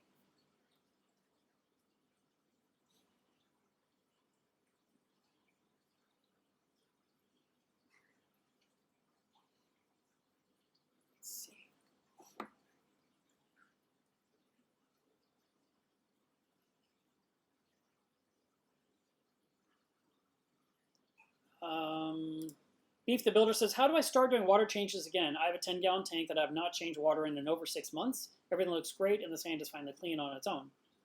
And I don't want to shock the tank. A 10% water change, which would be a 1-gallon water change, would not shock your tank, and it wouldn't hurt the tank at all. So if you wanted to change 1 gallon, so let's say you made 5 gallons of water, and you want to change 1 gallon each weekend, which is a good water change. I mean, think about that. If you change 10% every week for 4 weeks, mathematically, it's a nice round number, 40% water change. It's not going to be quite that because you're not doing it all at the same time. But as long as your temperature, your salinity, and your alkalinity match, you can change as much water as you want without shocking it. My Reef was going through some really bad stuff recently, and I had to go in there and surgically remove some huge corals that were dying. And when I did it, I changed 450 gallons in that system behind me in a week's time, and the entire tank looks great. The video you've been watching was everything I filmed in my tank in the last few days. So the webcam doesn't pick it up. It doesn't look good. That's why I run the video instead of just standing in front of this blue mess. But if it were to focus on the tank, I'd be blurry. But it focuses on me, so the tank looks blurry, and the lighting's bad. So it never looks good on the stream. And people have even written me a couple times saying, you sound like you know what you're talking about, but your tank looks like crap. And I'm like, it's because you're not watching a video, you're watching a stream. If you go to January and you look at the video of my reef and they're like, oh my God, your tank's gorgeous. What the hell? I'm like, yeah, I know. So that's why I've been running videos now in my weekly streams to actually show you what the tank looks like right now. But you can change water in your tank. It won't shock it as long as temperature, salinity, and alkalinity match. So match those three and then you can change. And you can change 1 gallon, you can change 2 or 3.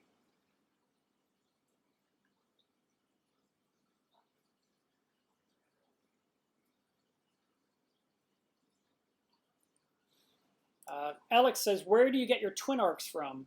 The twin arc metal halide bulbs come from Reef Bright, and I can order them directly from Reef Bright. I know Premium Aquatics sells them as well. There may be other companies that carry them. I'm not positive about that because I actually do so much business with Reef Bright because I sell some of their products in my shop that when I need bulbs or a ballast or anything, I just say I need this and I get it. So it's a pretty simple situation.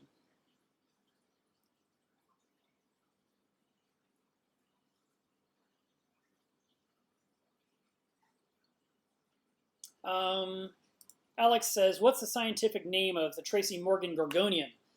If you'll go to my critter ID section of amilosreef.com, you will see that gorgonian with its real name. It's like Plexosaurus something something. So it's on there because, you know, it's hard to remember these things. So I put it there where you can look it up. Toast707 says, thank you very much for the super chat. Says, I look forward to your stream every week. I don't comment, but I always watch. Take care. Well, thank you for always watching. And I'm glad you actually said a comment today. Let's see. Already answered that. Already answered that. Guys, keep in mind, too, that I'm always like 20 minutes behind the chat because I'm busy telling stories and explaining things. And you type way faster than I finish a topic. So that's why it might seem like I'm not getting to you quickly enough.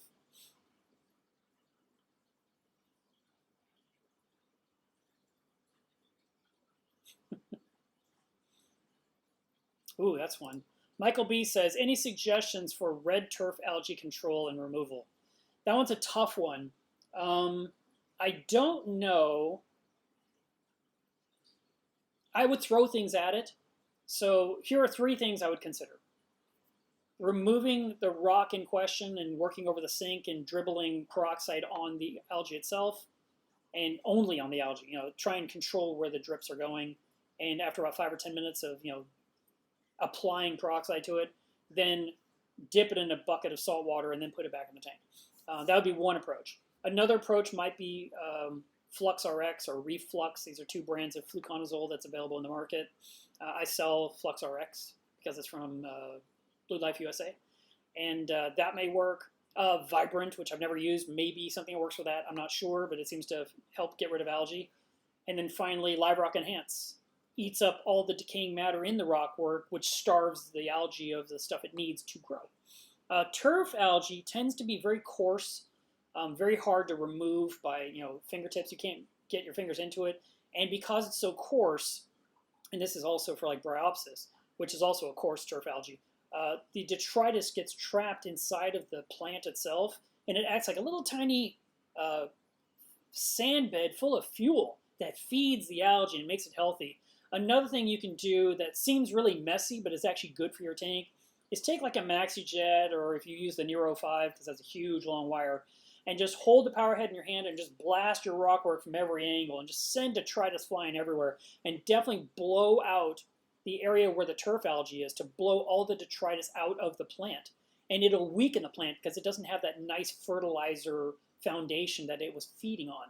So you blow it all out, and you do this every single week. I mean, you just once a week, you take 10 minutes and you blow off the rockwork, and you really dislodge all the crap that's trapped in the algae. And then, of course, a cleanup crew in your tank will go in there, and they'll be, little hermit crabs will be picking it off anyway. Emerald crabs will be chipping away at it. So, and even urchins will be devouring it. So these are some things you can do. Those are some of my suggestions. I'm not sure which one's the absolute best choice, but it may be a combination of several of those things I mentioned.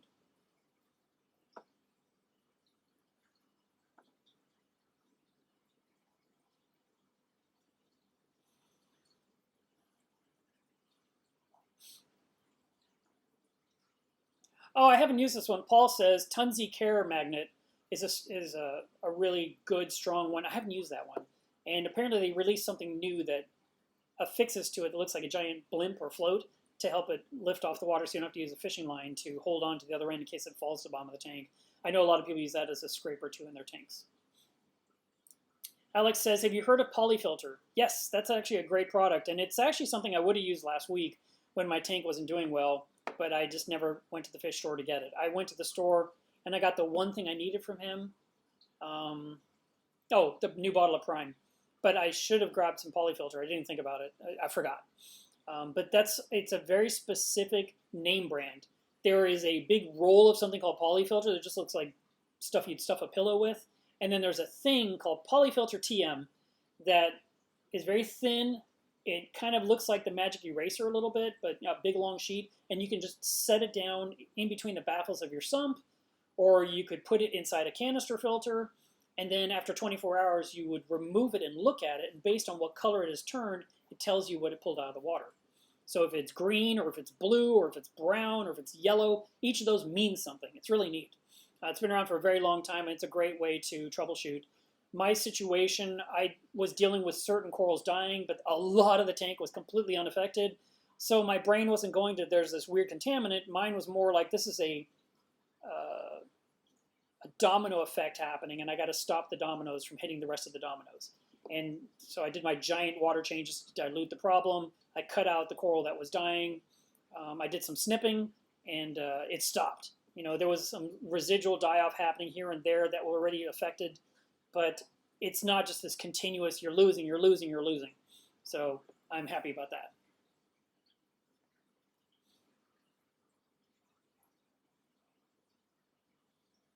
Greg says, how could I determine how much live rock I could remove at a time to aquascape with cement and then cook it again? Oh, I don't know.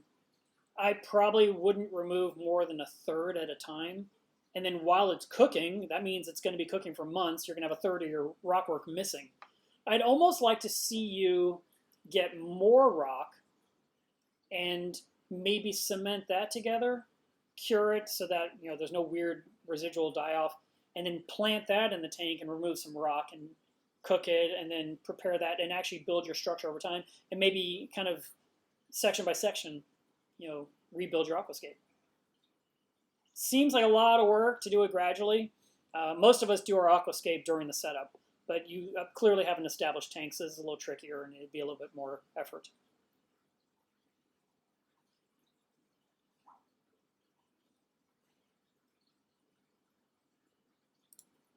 Gary says, I don't understand why you keep saying to have 2 return pumps. It's idiotic to say you just need to have one waiting on the shelf. What are you thinking? 2 return pumps, yes. If your pump goes out at 2 in the morning, oh, you better wake up and do a change out in the middle of the night. How stupid is that? Okay, so how often do return pumps fail? That's the point. And I've been running return pumps now for 18 years. I've never had one just fail at 2 in the morning. Matter of fact, I've never had a return pump fail. I usually replace a return pump with a new one before it ever failed. But I always have an extra one on the shelf ready to go. So if there was a problem, I have one ready. Because it's the worst thing. Let's say you're using Eheim 1262. Those have a great reputation. And people use them around the world. And let's say I'm cleaning it and I drop it and it shatters on the floor, on the concrete. And now I don't have a return pump. I broke it. Now I got to call the fish store and say, do you have one in stock? Or I have to wait until the fish store opens up the next day. And in the meantime, I have no pump at all. But if I have a second one ready to go, I've got a backup. That's what I was mentioning. But to install 2 pumps in my tank intentionally for return, I've never needed to do in 18 years. And I've had like 7 different tanks in that. Well, I had the 29 with a return pump. I had the 55 with a return pump. I had the 280 with a return pump. I had the 400 with a return pump. The 400 leaked, and I plumbed that one with its return pump to the 215. Then when the 400 came back, I removed the 215 and went to the new 400. And then I added the vector pump to feed the anemone cube. So that's like 7 different tanks I mentioned. I used sequence dart pumps. I used mag pumps. I used Eheim. I used Vectra. Oh, and then the frag system has a return pump that's 3.5 years old, and it's never been replaced. And it's never just died. I don't think it's idiotic at all. I think the fact that there's such a concern that you're probably gonna have a pump fail on you, so you need to have a second one running, is overkill. And I'd much rather you have one ready to go in case you need it. But the odds are that you need one is very unlikely. But if you feel more comfortable having two of them running all the time and you have the space in your sump to do it, just do it. We all have different opinions.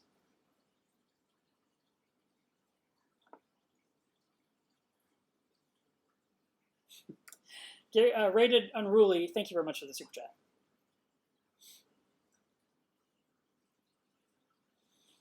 Tim B says, if you could have 5 corals you want right now and money is no object, name some that you love. Well, I'd really like a Walt Disney that looks pretty.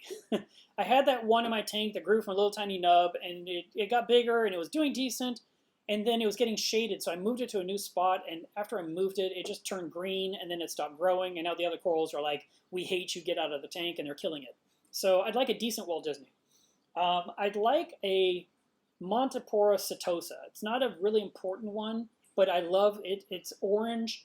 It grows. It kind of looks like a mum, which is just an awesome looking flower, and I've seen some that are just fantastic. There is a Acropora effluensis that grows out in a table. It's purple. It's vivid. I love that one. And then the green slimer. I, to this day, still don't grow green slimer. And it's time for me to get a piece. And it's not even an expensive coral. I mean, it's not even, like you said, money's no object. Sometimes it's just, I like something that's really pretty, and it's cheap.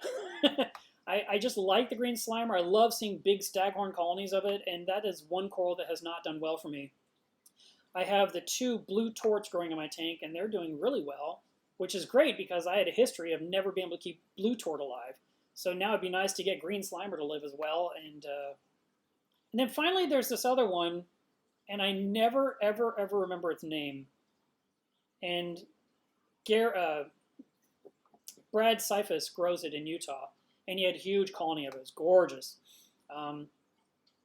And so I took his picture, I got permission, and I put it on Critter ID so I could look it up, because I always forget what it's called. I mean, my brain's saying something like Miami orchid, but that's wrong. It's just this really pretty acropora, and I'd love to have that one day as well. So that's the 5. That answers your question.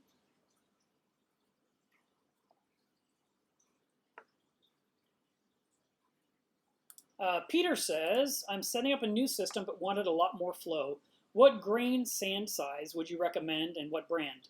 Well, I have a lot of flow in my tank. Not as much as someone like Dwayne. Dwayne has like 7 pumps in this tank. I have the 3 plus the 2 returns. And I'm going to put that video back up because this thing behind me is bothering me. So, let's see, we'll go here. We said we'd play a video. There we go. I'm using Tropic Eden sand, and Tropic Eden has a large grade called Reef Flakes. And the sound of that name makes you think, it's like huge cornflakes. But they're not. They're 3 millimeters or smaller. So I recommend that. And I don't have a lot of problems with, you're looking at here at the picture of the video right now, the lower left. There's a Vortec MP60 that's blowing to the right, and you can see there's a little bit of hill of sand there on the bottom of the, directly under the Vortec, and you can see it's a little more shallow. That's because it's sucking the sand toward the pump and the flow is pushing the water across. But it's not moving. You don't see sand blowing through the tank. So I really like this Reef Flake, and I've been recommending it for a long time. All right.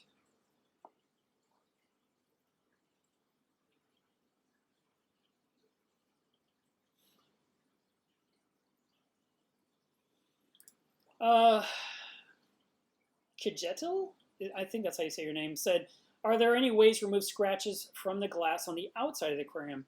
Yeah, that actually can be polished out without hurting your livestock. That can be done. I think you're doing it with some type of jeweler's rouge to accomplish that. You'll need someone that knows how to do it professionally, and they can buff out those scratches on the outside of the tank.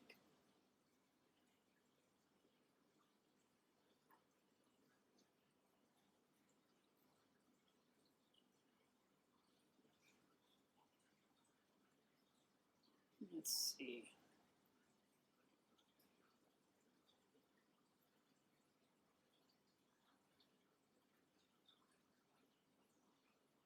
Vivek says, how do you remove bristleworms from a large 400-gallon system?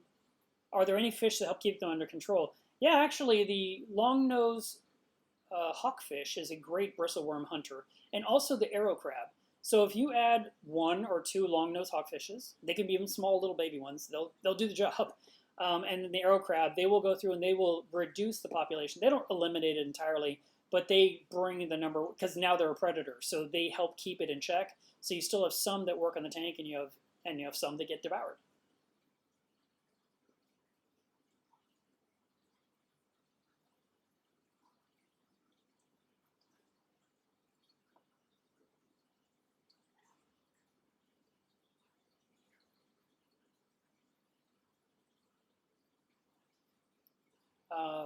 Vivek says, what about vermitid snails? Any inputs appreciated?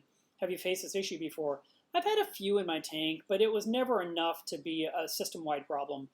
If you have some in the tank, you can break off the tube, you can put a drop of super glue gel over it. Some people are having success with bumblebee snails that will go through the tank and eat them. So that might be another choice for you there. Rated Unruly is super chatting the heck out of me today. Thank you very much. Gary, I'm not ignoring you. I actually answered several of the points you brought up. It just takes me a while to get to that point in the chat. I'm not watching the live chat like Reef Dudes does, because I'm not doing an interview where I can have one person talk while I'm reading the comments. I'm talking to the camera, I'm answering your question, I'm thinking about what we're discussing, and then I go look at the chat next, and then I catch up on whatever's going on. Thanks, Andrea, for helping out.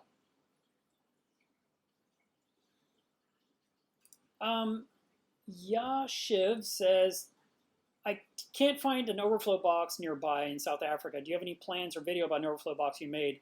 Yes, actually on my website, if you'll go to my tanks and then go to past tanks and then go find my 29-gallon pages inside that area, you'll see the pictures of how I built my own overflow box, the first one I ever made. It's called a weir, and I didn't know what that was until someone told me in the fish store, go Google weir.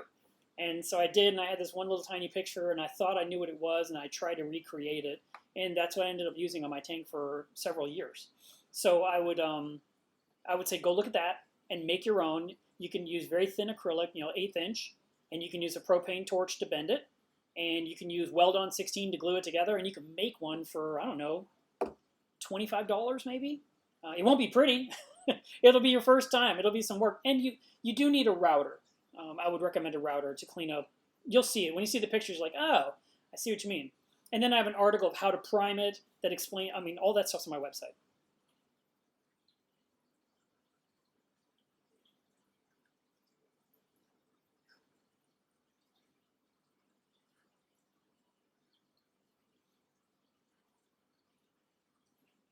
Wade, thank you, says, I just want to say you amaze me on how you can build anything. Your wisdom is amazing. How do you do it?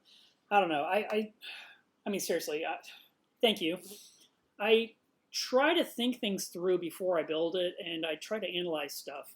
And like in the case of what Gary was complaining about, having the 2 pumps. When I set up the 400-gallon back in 2011, I actually set it up with 2 return pumps, but only one was a return pump. One was a return pump, and one was a manifold pump. But then I put 2 valves, one above it, actually a couple, where I could close and open. And the idea was if one pump were to fail, the return pump, I could change 2 valves and make the manifold pump become my return pump. And I never needed it. And I remember it was like 4 years later or 5 years later, I had a problem with a pump, and I was swapping it out, and I did everything I had to do. And when I was all said and done, I was tightening the last union with the new pump in place. I looked up above the union and I saw the valves, like, oh, I could have switched the valves and had the return pump going the whole time that I built here 5 years ago that I totally forgot I added. So, yes, there are all kinds of ways of handling reef tanks, and there are a lot of opinions in this hobby, and some are going to be popular, some are going to make people upset. I feel like, yes, a pump could fail at 2 in the morning. He kept saying 2 in the morning. I'm awake at 2 in the morning. That's not a bad time for me. What's bad time for me is like 6:30 a.m., but okay. But you know what? There's also battery backups to keep pumps running if there's a power outage. There are ways to be notified from the apex if a pump were to fail. There are flow meters to track the water moving through the pipe if you want to go that route to let you know that there's a problem. I mean, so there's always skin a cat, but BRS came out with a video about double pumps. Now everyone wants to buy double pumps nonstop like it's gospel, and I'm not saying that that's necessarily true. I'm saying that you need one good, solid, reliable pump. I mean, look, I had the Abyss pump on my tank with a 10-year warranty, but I bought another external return pump that's brand new in the box in the back room for if I end up having to get the Abyss serviced because it broke, which it shouldn't, but if it were, I have another pump ready to go. But it's, that's it. But no, I'm not going to run 2 pumps nonstop all the time just because one might fail someday, possibly.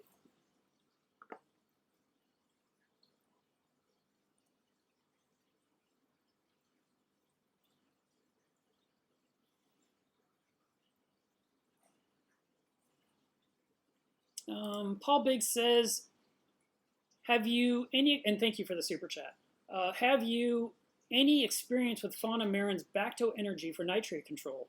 And how do you know if you're feeding enough or too much? All right, so that's kind of a double-edged sword question right there. My tank has been well known for high nitrates up until a week ago. It's a miracle. I finally got them down. I've been trying a lot of different products over the last few years trying to lower the nitrates in my tank. They were averaging around 40 or 50, and I wanted them to be, under 20 or even under 10.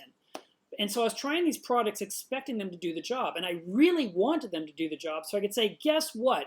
This product does exactly what they promise. And I didn't have that success. I just couldn't understand why. I tried a lot of different things. Nothing was working. And in the meantime, my nitrates went higher and higher. And finally, for the last 6 months or so, my nitrates in my tank have been around 80, which is a lot. And even I was not happy about that. And I wanted to, I didn't want to do a giant water change. I felt like that was just too much work, and to change 50% of the water sounded insane, even though I knew it would take it from 80 to 40 in one water change. But then when my coral started going up in smoke 2 weeks ago, I cut out the coral that was badly affected, and I cut out another one that was, definitely in trouble. And then I said, I'm doing a huge water change no matter what. And when I did it, I knew at the same time while I'm solving one problem and diluting the issue, I'm also fixing my nitrate. And so then a week later, I did another 50% water change on my tank. And so when I measured my nitrates a week ago, they were measuring somewhere around 30. So that's great. And I mixed up another 260 gallons of water to lower them even more. The idea being that if they still are 30 right now, which I don't know because I haven't tested yet today, but if they are 30, then if I do this big water change, they'll be 15. Woohoo!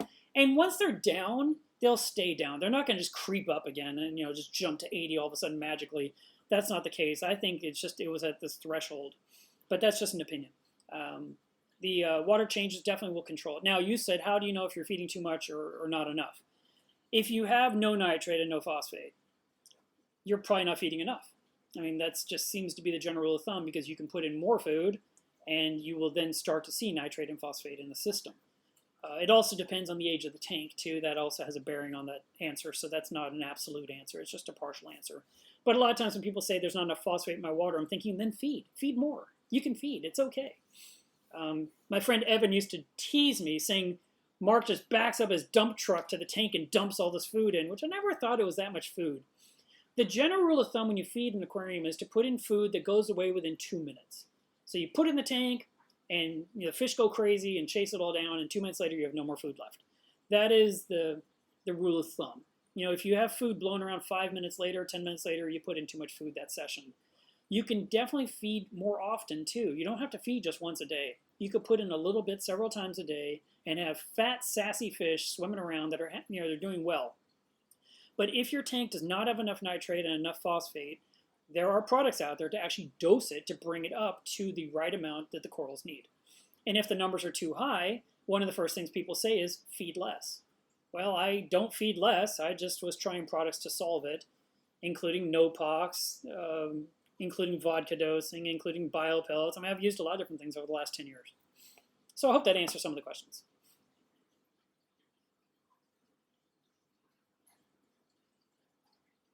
Let's see.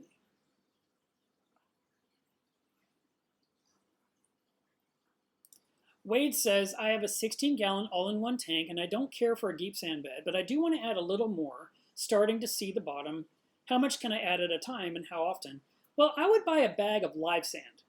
And you could put in, you could tear open the bag and you could scoop out 1 or 2 cups in like a solo cup and you could just pour it into the tank where it's lacking. If you want to add all of that sand in the 16-gallon tank, let's assume the bag is a 20-pound bag. You probably could add it safely. The general idea is that you don't want to put in more than half an inch at a time. So if you have, a certain amount of sand and you add more, you don't want to put in more than half an inch on top of it because it'll smother what's living in the sand underneath the new sand. So if you want to just add a couple of cups, you're not going to smother anything, right? And then you seal the bag so it stays healthy and live. And then after another week or so, you could scoop another couple of cups and put that in the tank. And maybe that's enough for your tank. They also sell smaller bags. I've seen them like at Petco. I think they sell like 10-pound bags as well. So you could get a small amount and try it out and see how you like the look.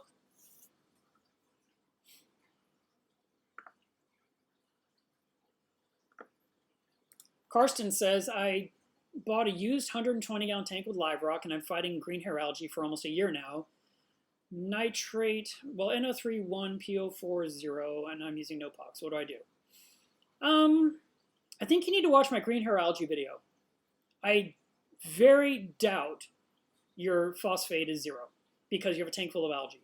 So if you go into your tank right now today and rip out a fistful of algae, just go in there and pluck, pluck, pluck. Just don't brush it off. Reach in, pinch it with your fingers, take your hand out of the tank, rinse it in a bowl of water, put your clean hand back in the tank and grab some more, and do this a bunch of times. Do it 20, 30, 40, 50 times until you've collected a bowl of algae. 20 minutes later, test your phosphates. I bet they're not going to measure 0. I think that the phosphate is bound in your algae. You have so much of the algae anyway, so that it's not even showing up in your test kit. You're getting a false reading. And watch the video. The video is going to tell you to use phosphate RX. It's going to tell you to rip it all out by hand exactly how I described it to you, and it's going to tell you to add a cleanup crew. But if you do all that, you're going to get rid of the stuff, and you'll have it gone. If you do what I'm saying and you work on this thing for about a week, it'll be done, and you'll be happy. And you'll be wondering, why did I wait a year to do this? Because that's a long time to look at hair algae.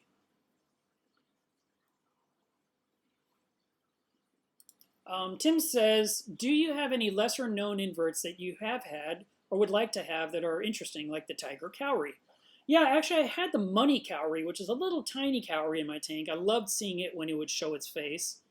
I had the bigger one, the tiger cowrie, and it was huge, and it was a bulldozer. It knocked things over, but it was my pet. And I just let it knock things over, and I'd pick things up, and it was very frustrating. But one day it was empty, and I was kind of a little bit relieved because I don't have to worry about my hammer core falling into the sea bay anemone ever again. I like the interesting invertebrates.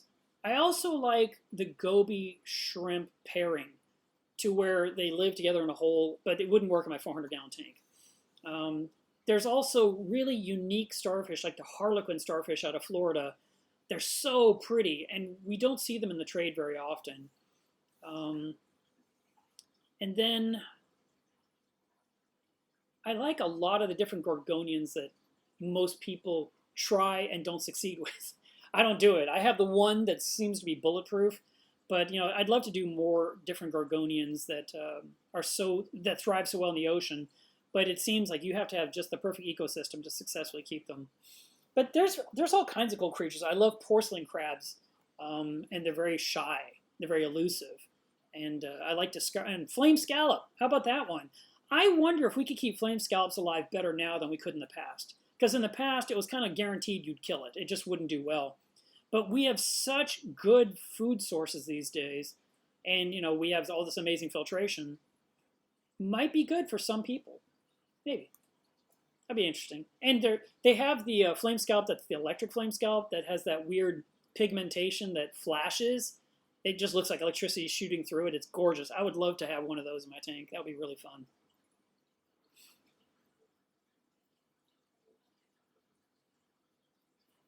Let's see.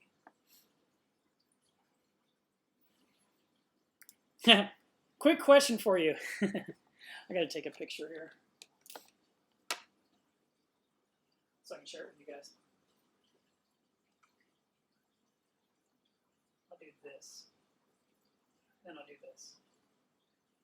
All right. Let me share this with you guys really quick. So this person said, Geek says, quick question, do you still dose Prodibio? Close that. My computer's trying to talk to my phone. I'm trying to show you something. Let's see. So we're going to do this. This is going to be a blue picture, but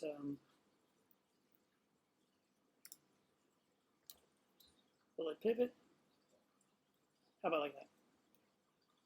I don't like that. Why is it done? Hang on. Let me change that one more time here. Let's try one more time. It's so funny. It's actually not changing the orientation of the phone this time. All right, well, we're just going to do it skinny. But, so Prodibio is a product that I dose my tank, and I sell it in my shop. And they sent me this sticker. So I stuck it on the back of the tank today for the live stream. But you literally can't see it. And it says, you know, Prodibio is sold here. And I did it for fun because I thought, that's hilarious. You know, we can just, you know, say there's a subliminal message in the background. But I don't think you guys can, well, there's a circle right over there. But it's almost invisible. I just put it up there for a joke. I'm not going to leave it on there, obviously. But yes, I do. I dose Prodibio every 15 days in my tank. And it works really well in taking care of the needs of my tank, and I've been using it for 9 years. So I use Bioptim, Biodigest, and Stronti Plus and IOD Plus. Those are the 4 that I use every 15 days. And I put in 1 pro vial of each in the tank. And I do believe that they are part of the reason why my corals are as colorful as they are. I think they add to the coloration. Wetside Reefer says, I'm on day 3 of cyano eradication. What is the risk of doing 4 days to a mostly LPS tank? Well, you didn't say what you're doing. You didn't say if you're using ChemiClean or Red Cyan RX or you're doing lights out. But if you're using a product like the first 2 I mentioned, then if it's not gone after 3 full days have elapsed, in other words, day 4 you're looking, if it's not gone, then I would treat the tank again with the same amount and wait 2 more days, and that should kill off whatever was left, and your LPS should be completely unaffected. Now, if you're talking about having the lights off for 3 days, you probably want the lights back on the 4th day. The LPS probably are not going to be happy without light.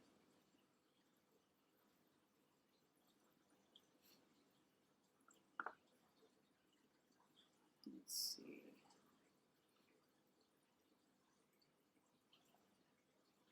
Lisa says, why did you include the copper band butterfly in your tank? Have you had occurrences of Mahano anemones, and have you seen it eat them? Yeah, when I added the copper band to my tank, I had some Mahanos in there that snuck in on some frags that I didn't religiously clean off, and it was my own fault. And I had a couple of Aptasia in there. You know, I mean, like 2. And the copper band got them all. And now the copper band just eats the food I put in the tank, and it's a pretty fish. So I enjoy having it swim around in the tank, and I've had it now for some time. It's actually doing quite well. HT says, I have vermitid snails. Will the bumblebee snail help eat them? That's what I've been hearing. I haven't actually seen that. I wish someone would film that. That would be cool. Maybe Reef Dudes. He films everything. He did that whole time lapse of the Bergia nudibranchs eating Aptasia. That was so fun to watch. And I would love it if he did one where it showed bumblebees eating vermitids. That would be really cool.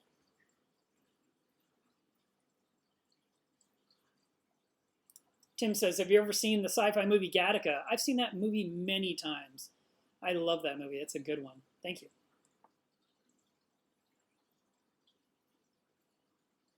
Mark says, I had velvet in my tank. I went fallow. Whilst fallow, I went from a 425-liter tank to a 900-liter tank, so you doubled the size. And I kept the rock. It's about 8 months old. I decided to change my aquascape. What's a good product to stick it together? I like the DD Aquascape putty. It's a 2-part putty that you mix, and they sell it in gray or they sell it in pink or fuchsia or whatever color you want to call that. I like it because it looks like coralline. So I don't buy the gray. I buy the pink one. And you just mix it up and you affix it to your rock. If you can't get that, there is Aquamend by Two Little Fishies, I believe, that people use. It's another 2-part putty you mix and knead in your hand. Oh, by the way, when you're using these putties, always wear gloves. and then you can knead it all you want, and it won't get into your bloodstream through your skin. And then the third one is going to be the mortar mix that Marco Reef sells. That it comes in a bucket. That you mix it in the bucket, and it comes with a bag of the powder and a bottle of this white milky stuff, and you mix it in there with a trowel that includes. I mean, everything's in the kit. You mix it in there, and you actually apply it to the rock, and you let it cure and dry, and then finally you put the rock back into some water once it's holding its shape. Those are some thoughts. Jonathan says, have you ever or would you ever grow mangroves for fun? I grew some for fun years ago, and they grew, like double the height, and they made 5 or 6 leaves, and then they just kind of withered away. And I did that like 2 or 3 times. And it would be kind of cool to grow a big one and actually give it its own dedicated light. And as the plant gets taller, you move the light further away, or you give it a second light or whatever. And you have to keep rinsing off the leaves, because I was looking at Inappropriate Reefer. He's got some really nice mangroves growing right now. He was just filming it and sharing it on Instagram 2 days ago. And I was looking at the leaves, and all the leaves look salty. And I don't know that he watches the stream, but you're supposed to mist those with some RO water every day so that it rinses the salt off. It's part of what makes the leaves stay healthy and lets the plant do its job. So it would be kind of cool to grow a big enough one that could be either potted or to set up a cool tank with the mangrove roots and a lot of sand, and then this giant plant, and then you put something interesting in that little bit of water. I don't know what. But that would be kind of a cool, different look of what we always see all the time.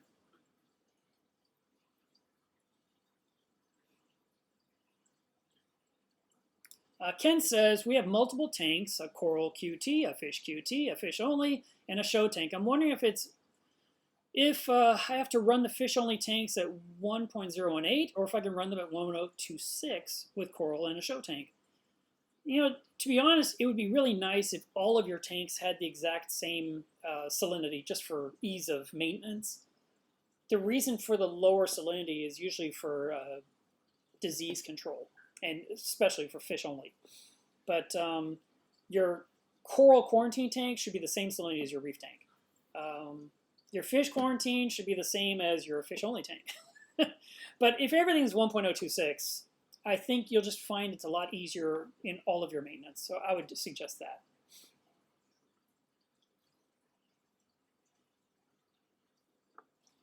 Jonathan says, I'm late to the stream, but what coral are you going to add to the new open space?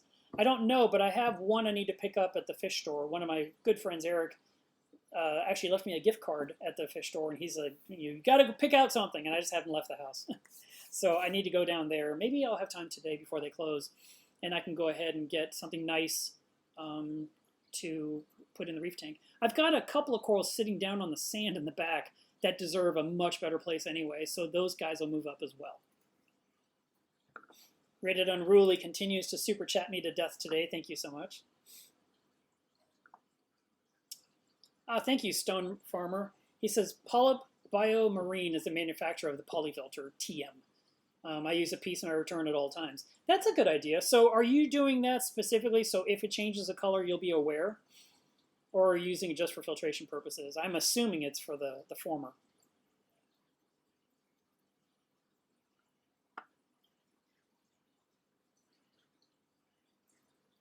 Let's see.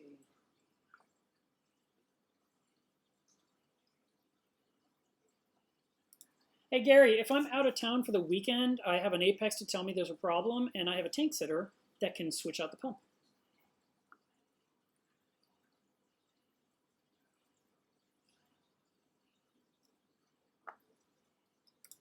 Nerdist Aquarius says, what's a good way to remove pallies from a rock about the size of a grapefruit in one day and put back in the tank?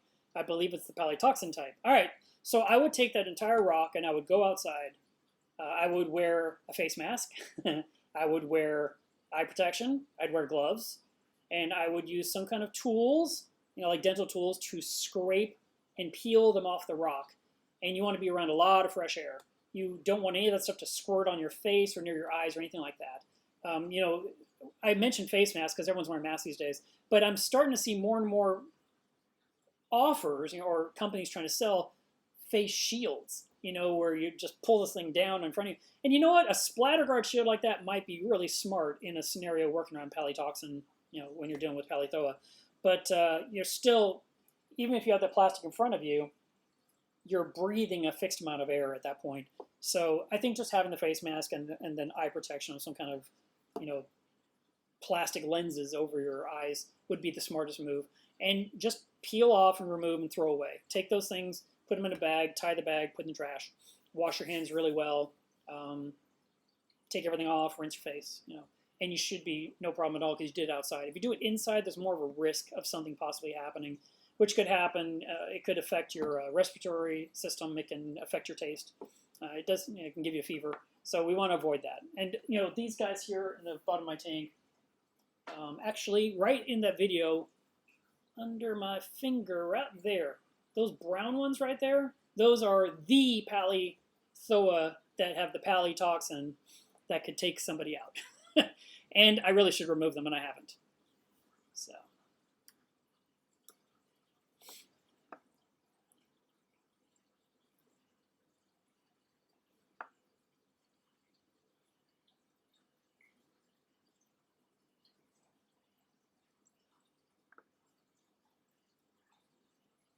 Let's see.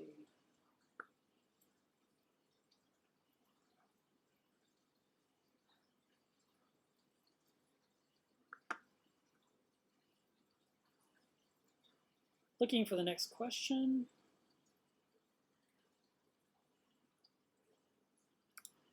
Skinner says, so far I ran a successful reef tank for over a year with a canister cleaning twice a week religiously. Will this work for SPS? The nitrate stays around 5, phosphates is around 0.25. Oh yeah, I guess it could. I mean, I've heard of stranger things. So I think you could probably do it. Why don't you try out something simple like Passillipora, bird's nest, and see how those do. And if they do well in your tank, then maybe you could expand into some other corals like Montipora and see how they do for you. Raphael says, how are the skunk clowns doing with the anemone? They're doing just fine. I was just yesterday, there's certain times of the day when I will glance at the tank and there's something interesting about to happen. And when I looked, I guess it was getting close to feeding time, from the auto feeder, because all of the skunks were out in the front and they were all kind of like facing to the side. And I was like, 1, 2, 3, 4, 5, 6, 7, 11. Okay, all 11, they're good. And, a minute later, you couldn't count 11.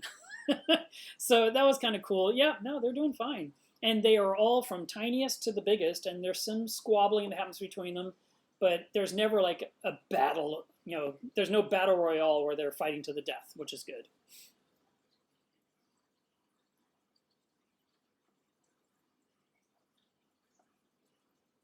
Let's see. Gary says, everyone recommends Reefroids, but every time I use it, I get hair algae. Have you had any experience with it? That is one product. Well, there's 2 products that I just don't use. Reefroids is one, and Oyster Feast is the other, because both of those foods have always created some problems in my tank. Typically, I would end up with cyanobacteria issues. I could just put in a few drops of either one, and I'd see cyano. And I didn't use it, and I didn't. And I was like, man. And, it happens many times. How you do something, and you're like, okay, this caused that, and so you don't use it, and then 3 years later, like, all right, let me try it again, and you use it, and it causes that again, and you're like, what, really? And 2 years after that, you're like, let me try this one more time, and it does it again, and so I'm like, nope, I just can't use them. And I told Chad at Reef Nutrition, I said, I cannot use Oyster Feast, I just can't. I had a 10-gallon tank filled with sun corals attached to my 400-gallon tank, and I thought, I can close the valve to the sun coral tank and put in 1 drop of Oyster Feast to feed the sun corals. I was going to do that once a week or something like that, or maybe I was going to do it. Yeah, I think it was like once or twice a week. That was the idea. And after 10 minutes, open the valve, and that 10-gallon would, water would pour in and more water would drain out. And I put in that little tiny bit, and I swear, within a matter of days, I had cyano appearing in my reef. And I was like, that's unbelievable. And, I told him, and he was like, that's crazy. I'm like, I know, but I've done it over and over, so it's repeatable. And then Reefroids was another one where it seemed to cause problems for me, so I don't. Instead, I use Benepets, where even if you overdose like crazy, it doesn't grow algae, and it doesn't create cyano, and it makes the glass stay clean longer. So that's why I recommending Benepets over Reef roids.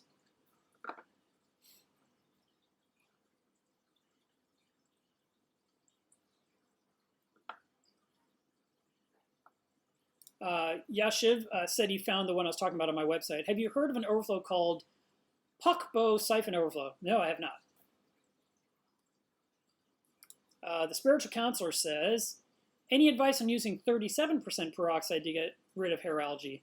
No, but I'm assuming that's way better than 3% peroxide. I did have a few bottles of the 37% peroxide, and I used one to clean my 260-gallon poly tank. And that stuff burns the heck out of your skin. I mean, I thought I was being careful. I didn't really realize I got any of my skin. And I had like these, like my fingerprint was just white. And you couldn't wash it off. It's when you realize your skin got burned by that peroxide. It was crazy. And it really cleaned my container, which was nice. But I had another bottle that I kept stored in the refrigerator because it says keep it cool. And the darn thing exploded in my fridge. And, you know, the liquid came out. I mean, I heard this bomb go off in the kitchen. I was like, what is that? And it took me a minute to figure it out. I'm looking at everything like, what was that sound? I mean, it was very obvious. And finally I realized there was this liquid, and I thought the compressor under the fridge had ruptured, and that was maybe Freon or something on the tile floor. But it was the peroxide. The bottle just blew up. So I don't have a lot of experience with it. I've only used it for cleaning purposes. I haven't used it directly for algae. But again, like if you were going to take something out of the tank and drip that on the algae itself, for like 5 or 10 minutes. You know, a few drips, wait a few minutes, a few drips, wait a few minutes, a few drips, then rinse it and put it back in the tank. What'll happen is in about 3 days, that algae will turn completely clear or white and then clear, and it'll flake off and blow away, and you'll have no algae at all. And that is the only way I could imagine using it in the tank itself, would be away from the tank. Jim Bob says, thanks for all the good information. The hobby seems a lot harder than it was 20 years ago when I just put stuff in and changed the water every week. You know, when things go wrong in a tank and people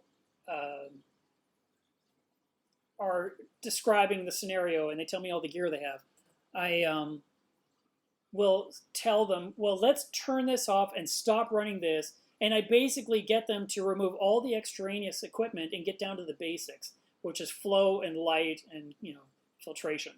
And stop running biopellets, stop ceramic media, stop dosing this, stop adding that. You know, just literally get it down to what you said 20 years ago. We had salt water in a box, and we had a power head, and we did our best.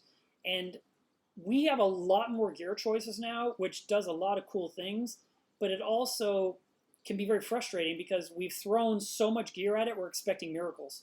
And life is going to keep finding a way to do what it wants to do, no matter what gear we have. You know, I have a lot of cool gear on my tank, but my tank could be simplified. I could remove the Clearacy and not have to change the fleece roller. I could remove the turf scrubber and not have to deal with that whatsoever. I could remove the Trident and not have it automatically test my water every 6 hours. And I would just have a skimmer and a refugium and a return pump, plus my calcium reactor, and that would be it. And my tank, you know, has the lights, which wouldn't change, and it has the flow, which wouldn't change, and it would do fine. I've added extra things that actually cost me more money now, are a little bit more complicated, but kind of do some things automatically, which is nice, and I do like that. Also, talking about return pumps, I want to go back to that for a second because Gary brings it up. I was really pleased that my Abyss pump was controllable to where I could slow the flow down, because when my tank was in trouble 2 weeks ago, I slowed the flow of the Abyss down to almost nothing. I mean, it was just enough to get water in the tank, but not any motion in the tank. And it kept the stuff that was dying from blowing and landing on other stuff and killing it too. And the ability to I couldn't have done that with a dart pump. All I could have done with a dart pump is like close a ball valve a certain amount to like stop a lot of flow. But this one I could say 48%, you know, with a button. That was really, really sweet. I enjoyed that ability.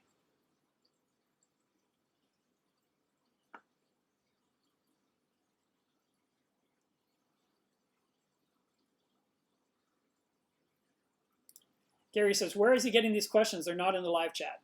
I get them from the live chat. It's just they're not happening as quickly as you are seeing them because I get to them 20 minutes behind you.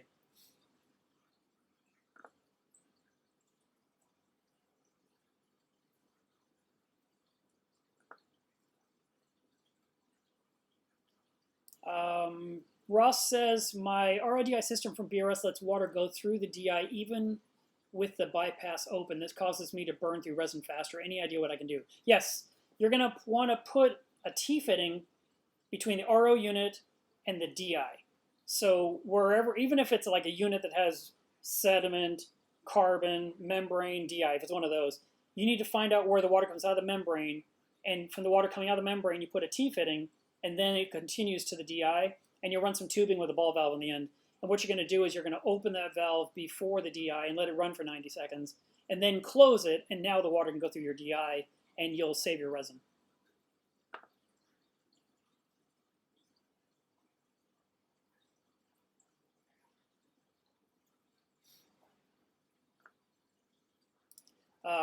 Ross says, last question, when using ChemiClean, you must turn off the skimmer, obviously.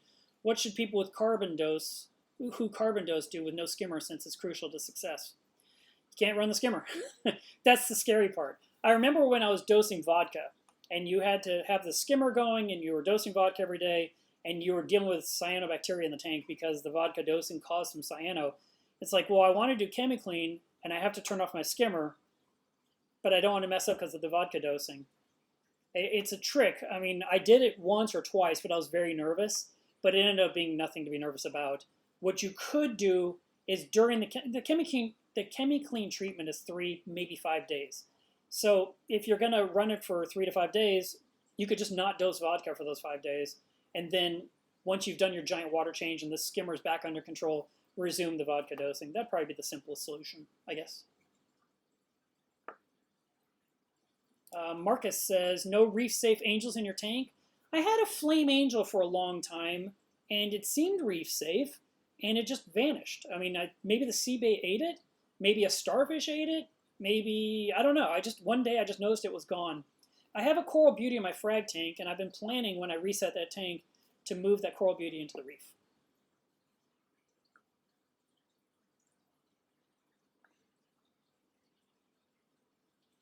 Hands of Stone says, I'm finding it difficult to find reef tank videos where the filtration and skimming is in the tank and not in an all-in-one. Trying to understand the question.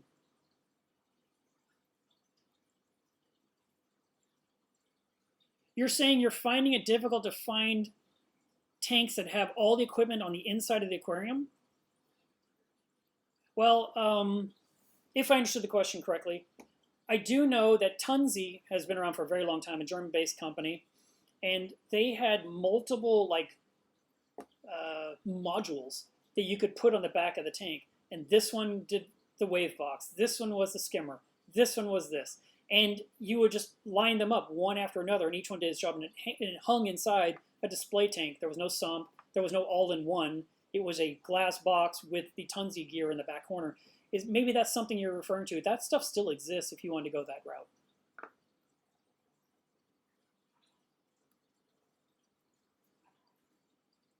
Oh, that's so interesting. Hands of Stone says, mangrove leaves don't get salty if you have the roots in a good 4 inches of sand. It apparently stops the leaves from getting salty, and it worked for me.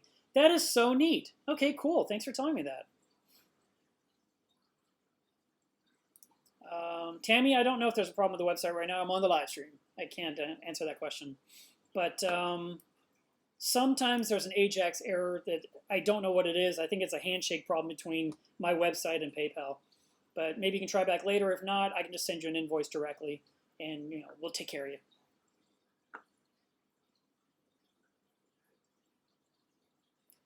Howard Bash says, I love that huge Gorgonia that's in the front. Where can I get it? There was a company called Reef Gen that was selling it. I think just Google Tracy Morgan Gorgonian, and you'll probably find websites that sell it. Maybe even Live Aquaria sells it at this point. I don't know. But it's a really nice, easy coral. That's why I like it so much.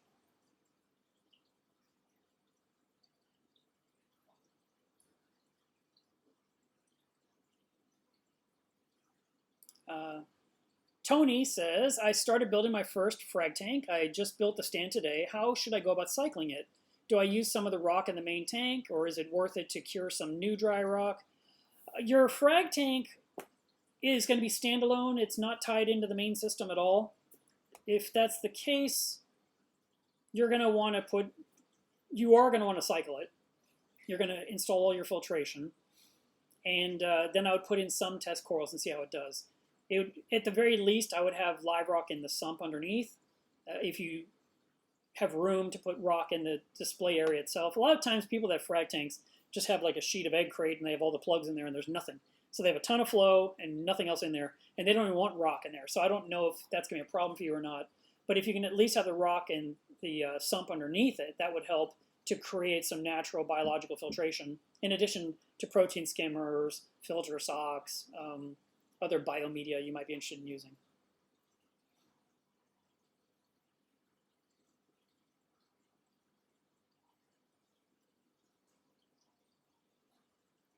How are we doing on time? We should wrap this up soon.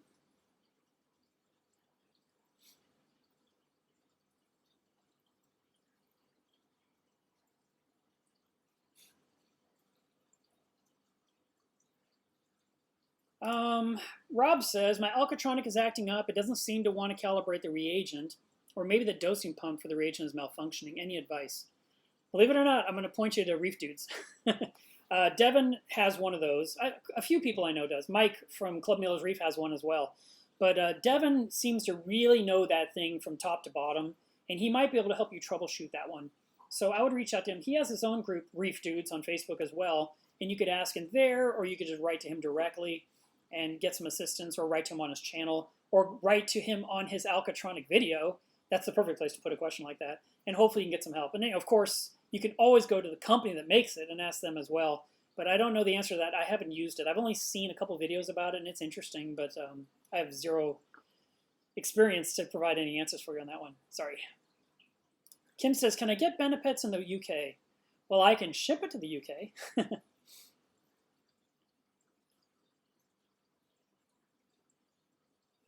Skinner says, do you make an ATO sensor eye guard for display to keep the snails from tricking the eye to activate the pump? No, I don't. I don't know anyone that does. I mean, when we used float switches back in the day, people would put a prescription pill bottle around the float switch and put holes in the bottom, and they secured it onto the bracket. And the idea is that the water could bob the thing up and down, but the snails couldn't get anywhere near it. But really, you shouldn't have snails anywhere near where these sensors are, because like your top-off sensor should be somewhere in the sump. Now, if the sensor is in your display tank, maybe you could put something around it, like you were just saying, some kind of a fence. I remember one guy did a really cool thing. Do you guys remember what a cassette is? They're so old. So we used to have these things we played music on called cassettes, and they had a cassette case. And this guy took the case and took the cover off, and the rest of it was like a box with this awesome little down and up. And he just siliconed it to the back of the tank, and it was the perfect way to have water flow over and go through and keep everything out of the back of the tank and away from stuff. And I'm almost wondering if you could do something similar to the cassette box around your sensor so we can still see the water level, but like you said, no snail can get near it. Scott Morrison says, how are you? Oh man, finally an easy question. I've been waiting hours for you to show up. I'm doing pretty good. How are you doing?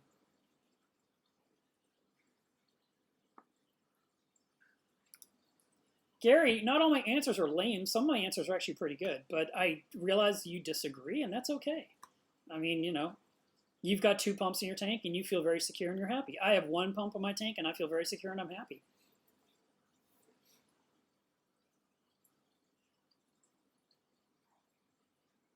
Uh-oh. So Victor says, I've begun to follow your advice on having a large and diverse cleanup crew. The issue is my Fu Manchu lionfish has started to eat my hermit crabs. It used to eat a whole krill. Do I keep replenishing them? Well, you might have to change up what you're choosing for critters. Maybe you'll need slightly larger hermits, like the red scarlet hermit crab might be more cautious or be able to handle the Fu Manchu. I don't know. The Fu Manchu is not exactly what I'd consider reef safe. I mean, it's cute and all, but anything that fits its mouth it can eat, including small fish. So you may lose some cleanup crew critters over time.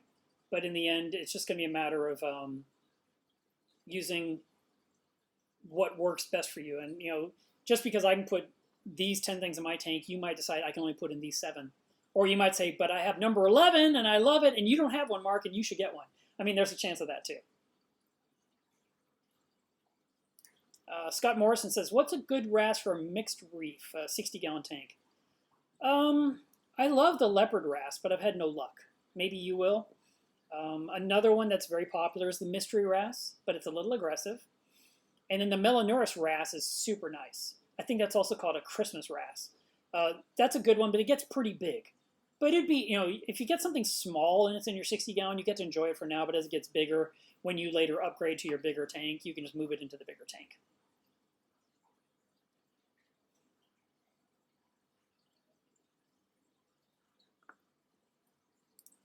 Smoke and Reefer says, I want to buy a crosshatch trigger, but it says expert level care only. Do you know why? Certain fish are harder to take care of, and especially something that's really pretty like that fish. Think about this. They're not just like constantly available to purchase, right? They're a little bit harder to come by. They're a little harder to capture.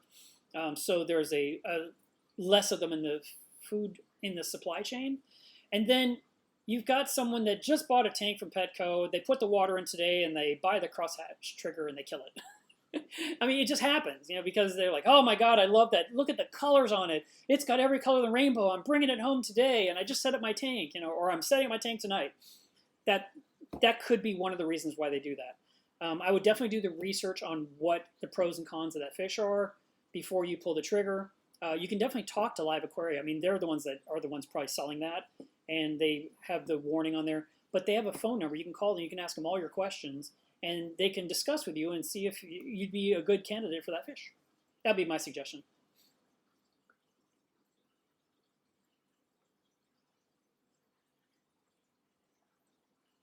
All right.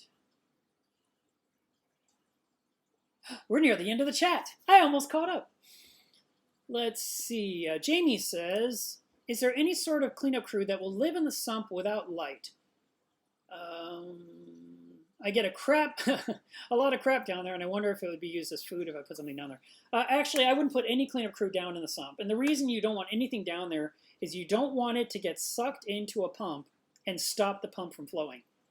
So if you had snails walking around in your sump and they got into both of your return pumps and they stopped both of them at 2 in the morning, what would you do? I'm sorry. I had to do that.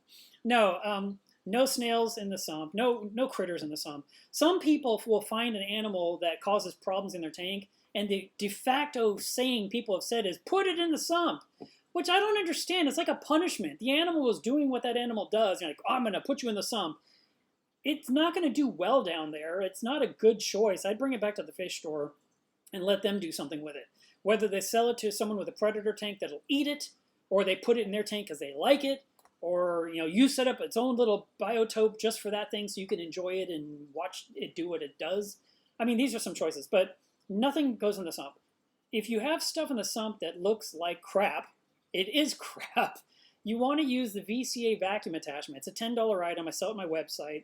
You stick it right on the end of a MaxiJet 1200 with some, I think it's 3/8 inch tubing, and you vacuum it right out, and boom, it's gone.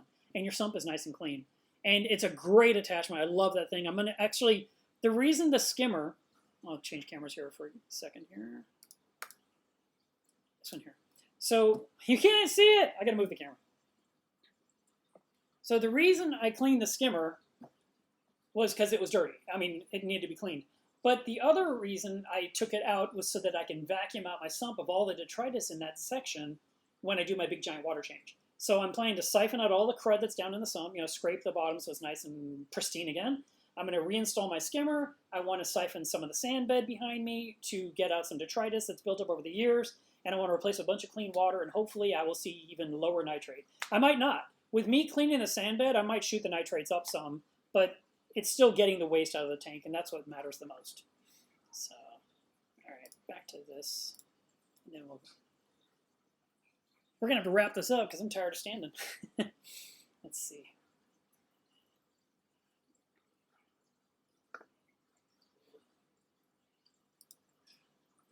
Tim says, I say that besides a generator, you should have a backup portable AC unit. What if the AC dies? And I do.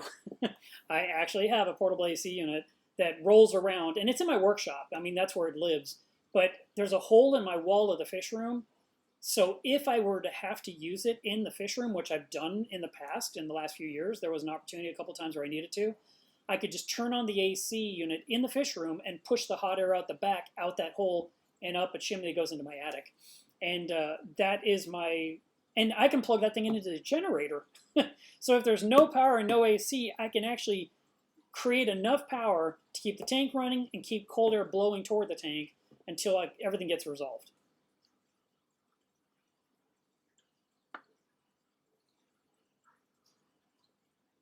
Jamie says, always helpful, keep doing what you're doing, your knowledge is invaluable. Oh. There's a lot in my head. I try to share it with you guys, and sometimes it gets a little repetitive, I'm sure, for some of you, because you've been sticking around for so long. Smoke and Reefer says, you've the best reef channel, bad luck recently, but keep up the good work. Thank you very much, I appreciate that. And Tammy says, I'm trying to grab the MaxiJet 1200. I ordered the attachment, but not the pump. I need to see if I have any pumps in stock. I might or I might not. I'm not sure. So send me an email, and I'll get you taken care of. Aaron says, where do you run the water level in your skimmer? I like to, okay, so the body of the skimmer is filled with foam. And what I like, let me switch this camera angle one more time. See, you're losing out on the video. So we'll just take this and put it over here. I just happen to have a skimmer here. So, you know, the water shoots in, it fills with foam, and all of this is just bubbles, tons of bubbles. I like to have the top of the bubbles even with the bottom of the cup. So it still has to rise all the way up in the neck to overflow into the cup and, you know, pull out skimmate. But I like to keep it boiling right at the base of the cup. That's my choice. Now, you might discover you need yours an inch lower or an inch higher.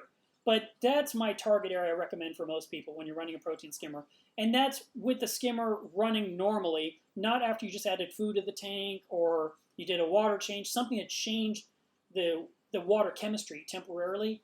You want that to be the level when everything's just normal, you haven't touched the tank, you haven't done anything, and you know, you're adjusting it to get that sweet spot.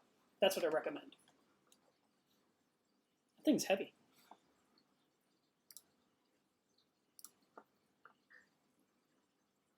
Let's see. Abel Plant says, do you still have all 11 of the original anemone fish? Yes, I do. Yes, the clown tube video. Yes, that is correct. I do have all 11. I counted them yesterday. And let's see.